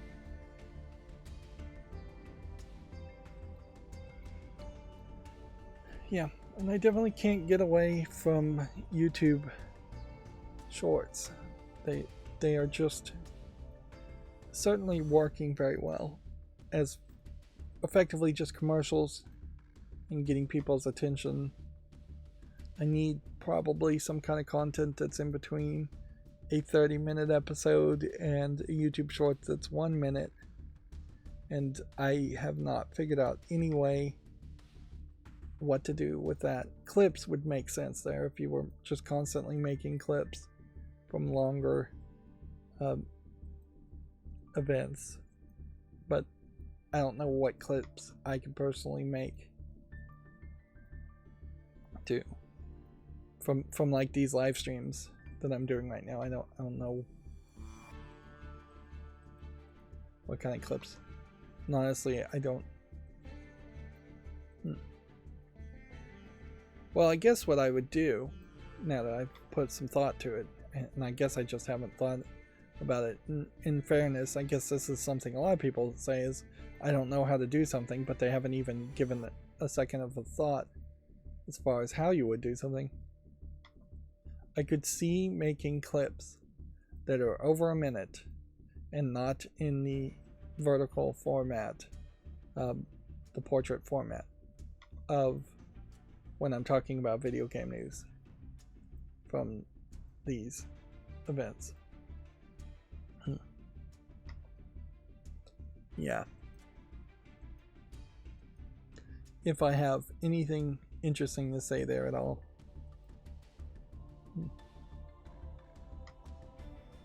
But yeah, talking about news articles would potentially make sense. I could hit a button on my keyboard to make a clip via OBS. I think you can do that. We've gone through quite a few games there. So YouTube Shorts could be exclusively, here's just a new game that came out, and then clips would be actual video game news. That creates a nice separation. Clips would go as long as I would go as far as talking about a news story, which is not that not that long. When I was watching the Giant Bomb retrospective, the endurance run phrase is a phrase maybe I should steal too, since I've already stolen quick looks. Maybe there is an argument to just calling my video streams pre-recorded footage endurance runs. But I don't think I just would inherently steal that. And in fact, it's kind of silly to be stealing from Giant Bomb of the past, as if that's going to work. Here we have this guy who is constantly using the same art assets over and over again, making different kinds of games, none of which are ever well received, to the point where I'm not even going to bother to give this pinball game the time of day. In fairness, even if I was going to try and evaluate it, you can see very easily here this isn't a traditional pinball game that looks interesting. It's just a game where you're flicking a ball upward and then there's some random enemies flying around.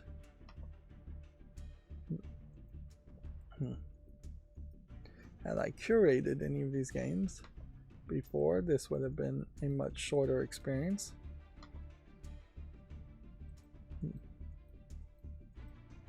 So I think, as we're talking about news, in particular, I could experiment. How many more games are there? Man, there's still quite a lot. I could experiment, particularly today, as far as just seeing how would making a clip go. Should I jump into it early? Almost certainly. Should I name the news source? No, not really. Not at the beginning, at least, because we want to jump into it early. Should I make a clip that is super short, where I'm just reading the headlines? Probably not. That doesn't feel like I'm adding a lot of creativity to that.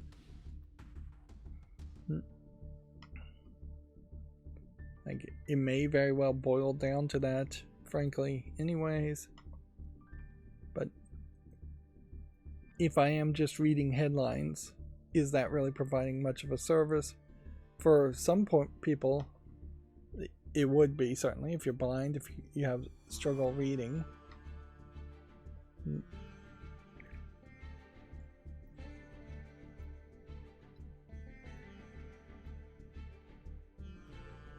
The question, I'll have to look at all of this as far as OBS, as far as what button you would press to make a clip, and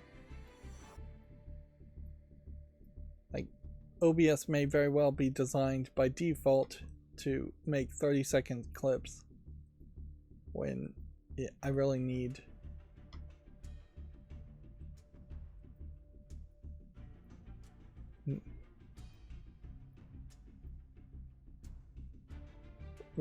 to probably use advanced scene switcher.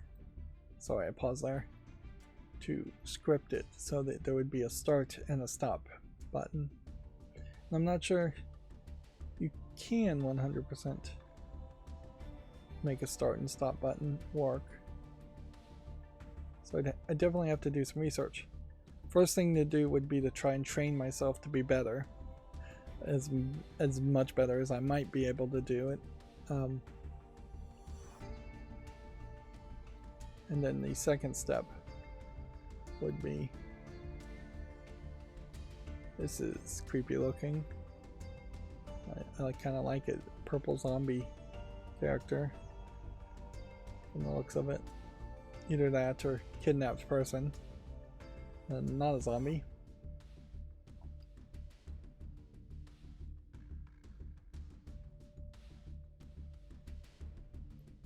Where did this game come from?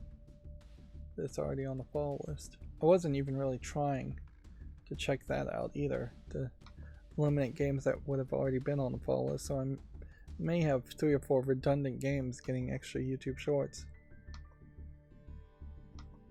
Meanwhile, I'm still having my fall list load. If anything, it may be that Valve finally fixed larger fall lists, but my macro is not opening any of the old fall list games up for me to try and clean up the fall list. So where are we with Palworld? Palworld is at, yeah, let's see if we can, I still haven't fixed the automatic changing of the title cards at the top. Yeah, Palworld has a 24-hour peak of 1.7 million, still taking the #1 spot and beating Counter-Strike 2 quite a bit. DF Retro said that Palworld on consoles is running particularly poorly. It claims to be in early access, but their last game is also in early access for has been in early access for 4 years. But there is definitely enough fandom enthusiasm here to actually put more money into Palworld and fix the visual clipping issues. Clearly there is a demand here. The next question to be asked is, are we going to be fans, are gamers going to be fans of Palworld in the long run, or are they going to get bored with the bugginess and move to the next game that has Pokemon-like characters? Or is Palworld going to fix itself and add new features and just keep people playing? Meanwhile, everything else seems like it's pretty much the same.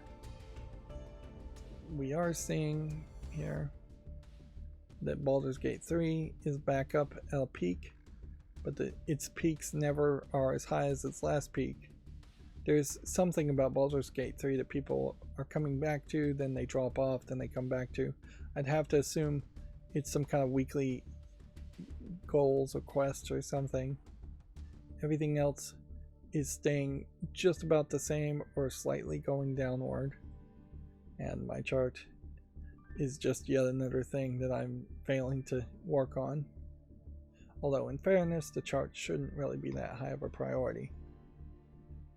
As far as Steam, we don't have any sale going on, so we can continue to play the game. As far as at what point will we see Palworld, and this time we see it right at the top, but for the past couple days we haven't seen it at the top.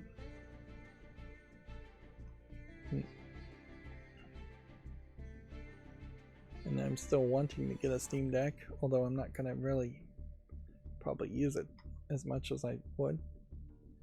So, Video Games Chronicle articles now. If I was going to make a clip here, I would close this, and then when I close this, and maybe I could even have it trigger with the middle mouse button click that closes tabs to make each clip, where it would start a clip, in the clip, start another clip, all on one middle mouse button, so everything would be automated.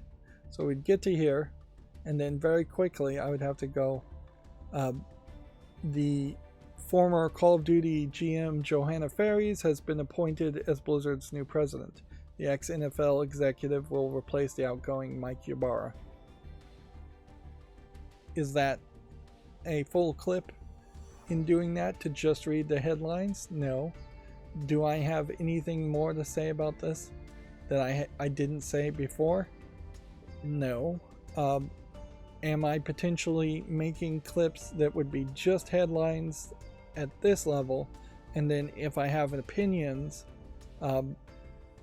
then the opinions would be talked about while I'm playing Yu-Gi-Oh! Earlier in the streams? That seems like that would make some sense. So, but then I would have to fairly quickly, because I don't want to do any editing on this at all if I was going to do this.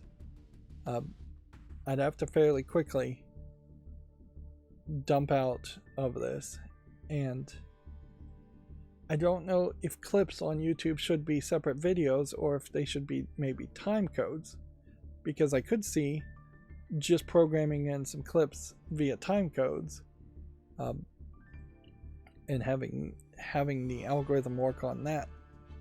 But yeah, I'd fairly quickly, if it was just a time code, that's easier, because then I could read the headline and then I could talk more about it if I want to or not, because then the next time code would just be the start time. It wouldn't be inherently the end time.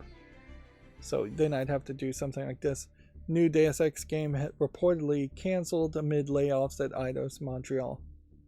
update, the Embracer owned studio has confirmed plans to lay off almost 100 employees. And see, I could see a goal there and something that would have me focus more of my attention when going through the news if I am just going to read the headlines off. Although it could get very annoying with the Gamatsu articles. PlayStation State of Play returns this week with a look at 15 plus upcoming games. PS5 titles Stellar Blade and Rise of the Ronin will be on show during the 40-minute broadcast. And see if I misread something, that's just going to be in the clip too. I'm not going to do a second pass on it, although a more professional approach would be to do a second pass on it. But then you would also, during the live stream, see me take 5-6 attempts at getting a line correct. There is then also a question about, should I scroll down, or should these clips straight up just be stagnant? Annapurna has delayed the road trip adventure Open Roads. It will now be released late in March to allow for additional polish. This is a case where Video Games Chronicle, I think, has no screenshot, instead embracing this new news and brief format of just saying, hey, we don't actually need a screenshot every single time, which I'm fine with them getting rid of screenshots. I'm not 100% fine with it not fitting quite right. Gameplay of a cancelled Call of Duty title from Tony Hawk's studio Neversoft has leaked online. Footage of the game shows campaign missions set on the moon and multiplayer gameplay. Metal Gear Solid 2 and 3 are now Steam Deck compatible. The Master Collection update adds this functionality. One of the things that was interesting when I first launched Portal Revolution as a fan mod, which really it should not be called a mod. It should be called a fan game or fan sequel instead of a mod, because it really isn't just modifying the experience of Portal 2. But Portal Revolution has Steam input support, and so there was a whole pop-up talking about how Steam input is different and supposedly better. Although it really didn't say that much. I just kind of clicked through the pop-up box. But yeah, Portal Revolution controls with a controller, and its interface looks better than Portal 2's interface. Not that Portal 2 doesn't control with a controller, it just controls, I imagine, with direct input instead for an Xbox controller, where Steam input should have more support or some support for PlayStation controllers, which that is definitely something that Steam has to focus on, as fewer and fewer people are buying Xbox consoles, thus fewer and fewer people would own Xbox controllers, even if I personally think they're better.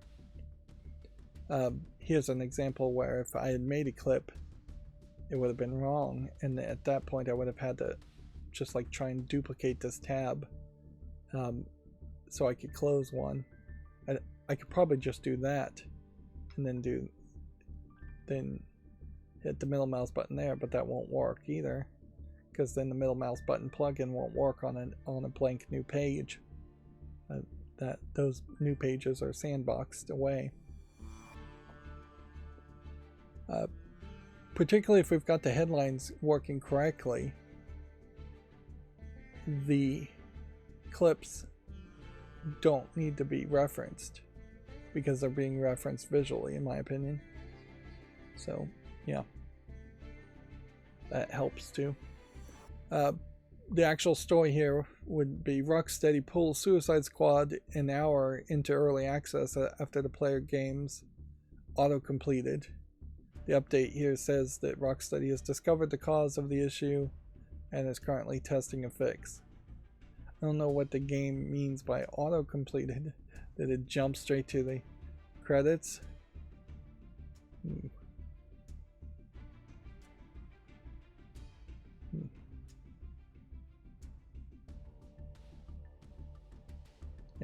logging into the game first time, they have full story completion being marked. Interesting.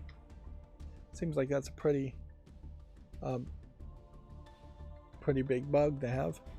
Platinum brings forward the closure of World of Demons by 1 day. Players now have until January 31st to play. Seems kind of pointless to change it by 1 day. UK charts, Tekken 8 doubles, Street Fighter 6 physical launch. The Bandai Namco Fighter launched to strong reviews last week. A Final Fantasy VI remake would take twice as long as Final Fantasy VII, according to the producer, but Katase acknowledges internal calls for the company to remake the classic entry. Interesting that it's internal calls instead of internal and external calls. Square Enix's Visions of Mana could be coming to Game Pass. The game is set for release in 2024. Like a Dragon Infinite Wealth is the series' biggest ever launch on Steam. RGG's latest in the best reviewed game series is the best reviewed game in the series too. Cliff Bleszinski says Microsoft would be, quote, smart to let him consult on Gears of War. Nintendo has shown off Mario vs. Donkey Kong's new co-op mode. The Switch remake releases next month. And then that brings us to the Gematsu articles. Eidos Montreal has laid off 97 staff, which is a more accurate number, I assume, than the 100 staff that GameDeveloper.com was saying. New Deus Ex game has reportedly been cancelled. Quote, the challenges of the industry and the comprehensive restructuring announced by Embracer has finally impacted our studio, end quote. Although, if you're going to quote somebody, you should tell me who you're quoting, instead of implying that it is a quote from a corporation, and that corporations can actually make comments like they're humans. Dragon Quest Builders is coming to PC on February 13th. It includes all previously released downloadable content. Now, here's the problem. Now, is that to accomplish what I want to accomplish, as far as opening tabs to make YouTube shorts, the clips are going to get totally broken up as soon as they start talking about an article and I scroll down and look for the Steam link to click on. A state of play is set for January 31st, featuring over 15 games, including Stellar Blade and Rise of the Ronin. Open Roads has been delayed to March 28th. It's no longer coming out on February 22nd. Let's see. So I guess at a certain level, maybe I should just go a little silent after the clip has been made. Maybe I could trigger the end of a clip as soon as I am silent for a few seconds. That would be a little weird to have that work with 100% accuracy, but it's a thought, at least. High Water for all consoles and PC launches March 14th. It's currently only available for Apple Arcade.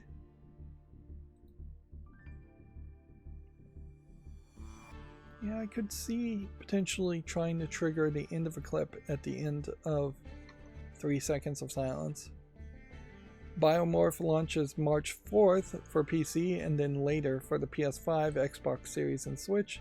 An extended demo is now available for PC. And maybe there's real value in this idea of making clips. Or maybe I just like it because it's my own idea, that you always have to be careful of that. Because maybe there are just people that don't care about my opinions but would like the headlines. And maybe I can provide some part of me by reading the headlines out without providing too much of me by adding opinions. Terra Memoria launches this spring and a PC demo is available on February 6th. A new gameplay trailer has also been released.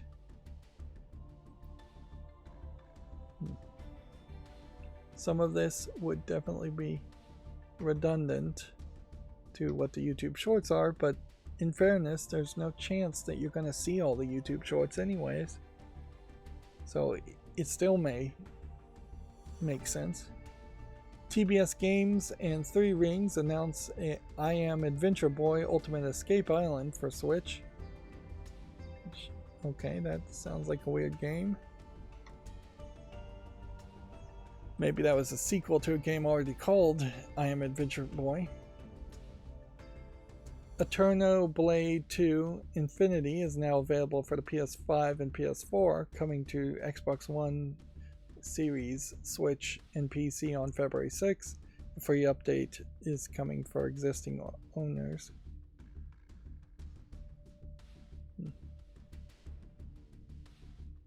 Even the scrolling down, though, on a clip would still be recorded, so I'd almost have to sit in silence just here. It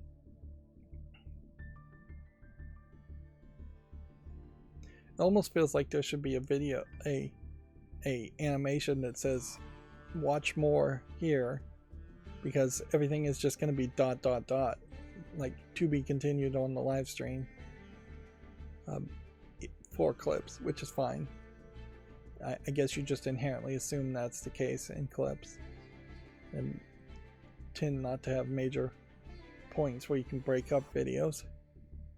The only content creator I really know that embraces clips is like the WAN Show podcast from Linus Tech Tips, and they've been embracing it quite a bit lately, and it works for them, I think. Spy X Anna Operation Memories for the PS4 and 5 and Switch launches June 27th in Asia and June 28th in the West. The worldwide release is due out in 2024. Let's see, we have a Steam link on this one. No, I don't think this one is coming to Steam. Nope. Witchspring R is coming to the PS5 and Xbox One with a hard mode and New Game Plus mode update for PC launching in February. Kiwi Walks ends its publishing agreement with Pixmane. So now this is a self-published game. Interesting. I guess since it's getting an update, it should get a YouTube short. Dragon Ball Sparking Zero Goku vs. Vegeta Rivals trailer is available. A roster of 164 playable characters / forms is speculated. Which, okay. A lot of those are going to be forms. Different forms of Super Saiyan and such. I bought one Dragon Ball Z game and haven't gotten anywhere around playing it, and it feels like it's less likely now than ever that the Dragon Ball Z would be more relevant. Like, it does definitely feel like the new generation of people aren't really getting into Dragon Ball Z as much as they might be getting into like One Piece. Due to the Netflix live action series. But who knows? Give it time. Maybe Dragon Ball Z will come back into fashion, or Dragon Ball in some form will come back into fashion. Anyways, Dragon Ball Z Kakarot DLC Goku's Next Journey has been announced. Let's see. There still is a major problem of there being 3 or 4 different Dragon Ball Z games at all times. This is one from 2020 and it's still getting updated content. This isn't the one I bought.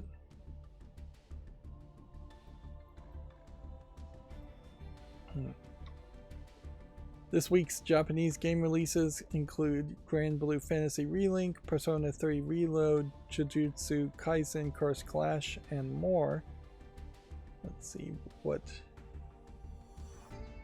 if there's anything jumping out here. The digital only sales still seem way smaller than they used to be, but the physical sales seem kind of big. Grand Blue Fantasy Relink launch trailer is available. due out in February 1st worldwide. The game is.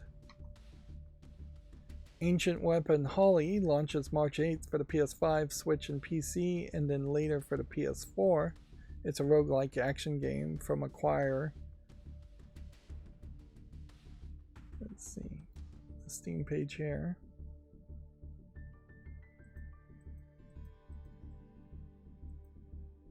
There probably is a high chance that I would never take a 3-second breath in between the beginning and the end of reading these headlines to get those clips. Although inherently, I'm not getting super long clips doing this either.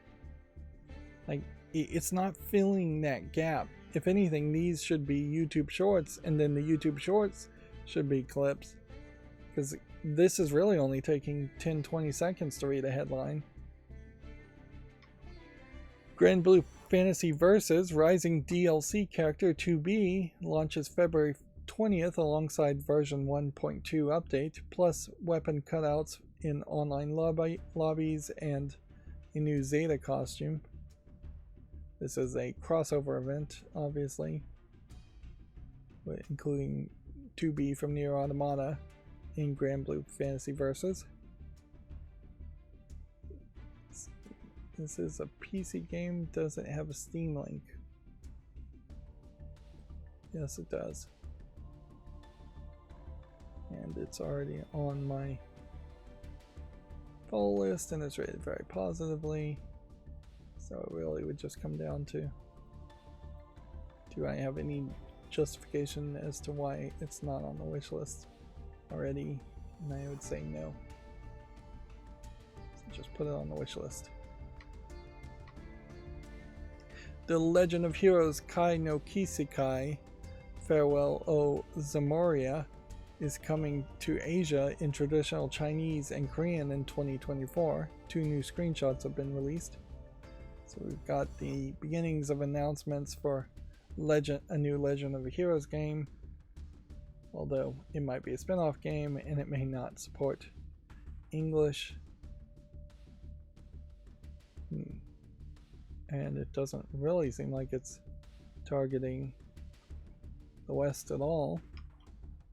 Ys Memories of Kelsita Kai is coming to PC in traditional Chinese and Korean this spring, published by Clouded Leopard Entertainment. So it seems like we may have a case where several games are being published in Chinese and Korean as a focus first, and not bothering with English localization.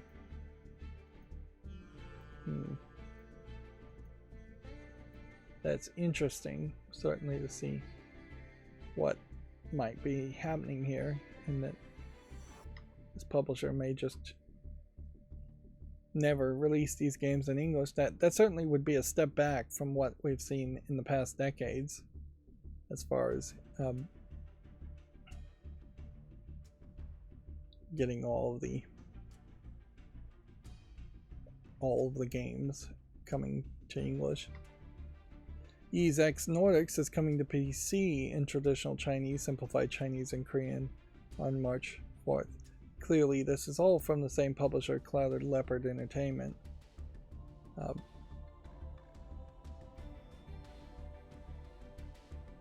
Yeah, this is very strange. Very, very strange.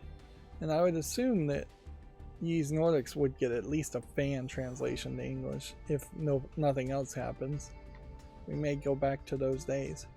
A first-person extraction dungeon crawler called Dungeonborn has been announced for PC.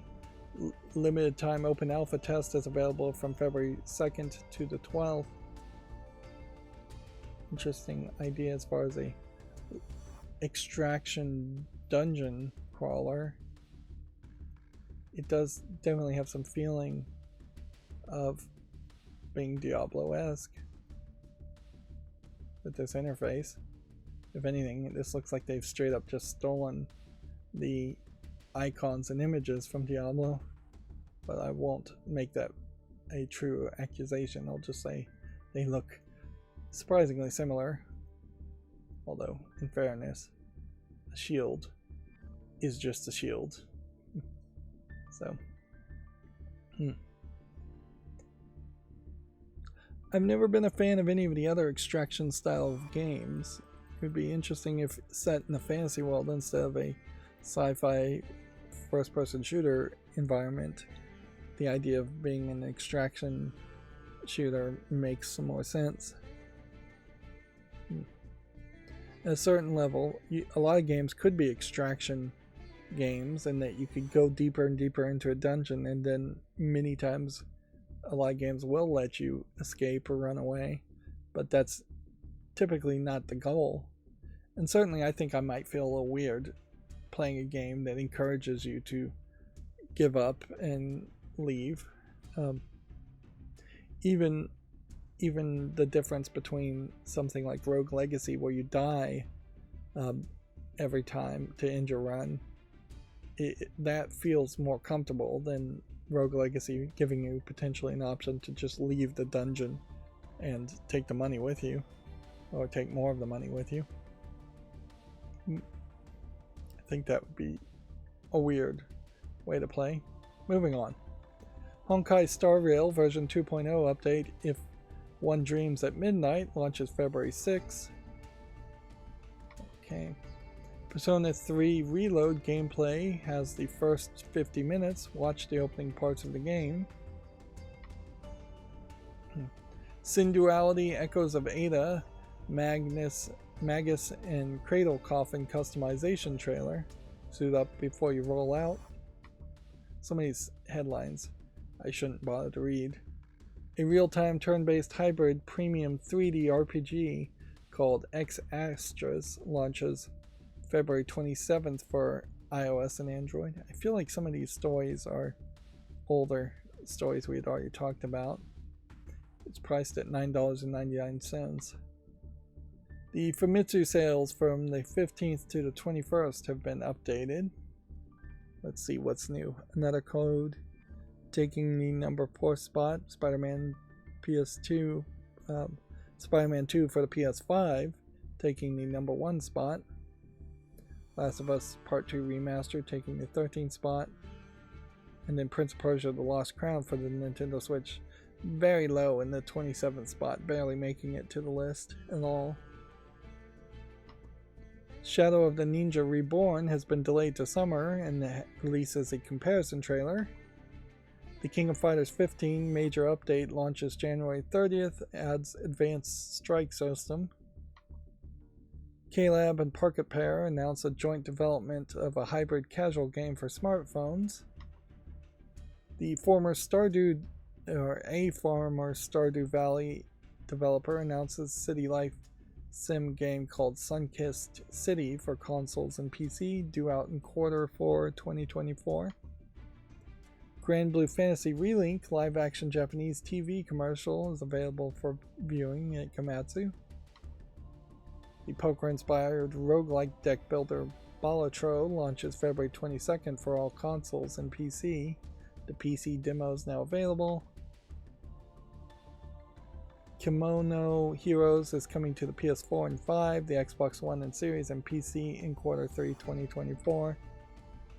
And the on-rail shooter Candy Rangers has been announced for all consoles and PC, which I'm pretty sure we've already made a YouTube short on this, or I straight up chose not to make a YouTube short on it. Yeah, we definitely had some redundant stories here. The side-scrolling action RPG Wings of Endless are announced for all consoles and PC. Sounds like a fairy game, but it looks interesting. If anything, this is an example of where a thumbnail is not as good as the actual screenshots are. Typically, it's that the thumbnail looks better than the screenshots. Berserk Boy launches March 6th for Switch and PC. Islands of Insight launches February 13th. A new demo is available from February 5th to the 12th. Horizon Forbidden West Complete Edition for PC launches March 21st. Pre-orders are now available at $59.99. Do we already see that? Yes, we did. And then this is old news. Yeah. Inherently, this is going to be the problem is now I'll have clips where I'm just going to say we've talked about this. We've talked about this. We've talked about this. We've talked about this. And I'm pretty sure we've talked about this and this. And then that's going to bring us to GameDeveloper.com news, which we probably talked about most of that too. So I would have to probably just talk about articles a second time if I'm making timestamps, chapter markers, clips, whatever this idea would take its final form in.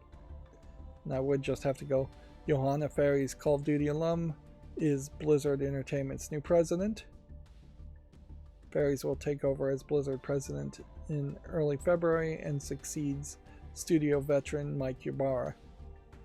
And see, in that case, I'm not sure if it really was necessary to read the subheadline, particularly from GameDeveloper.com. It might be better just to read the headlines.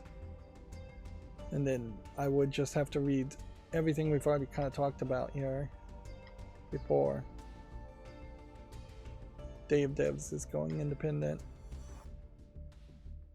And if these were separate clips, there is perhaps a need to title the clips. And so at some level, maybe I would need to, instead of triggering it by hitting the middle mouse button and opening a new tab, I should trigger it by highlighting and copying the text. Then the text could be used by a macro I would make to give it the title. So it would be Nexon scraping medieval brawler Warhaven due to unspecified shortcomings.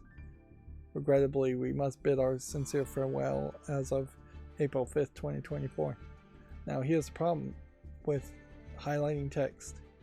If I do that and highlight text to make a clip, it's going to have this translation pop up and it's going to be in blue. And I can't imagine I would like that or that would look good. So I'd have to solve that problem.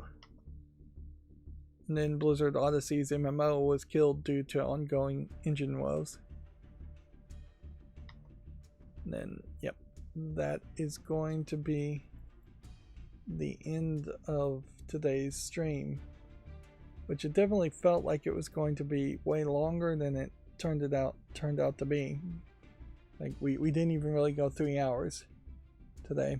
I imagine that just happened to be because I burned through the news fairly quickly today and there just wasn't that much news. Wednesday we'll probably have more news. Anyways, I have clearly more things to work on, more things to think about. So that's going to be it for the stream. As always, I ask you to like, share, subscribe, comment, and watch every second of my videos.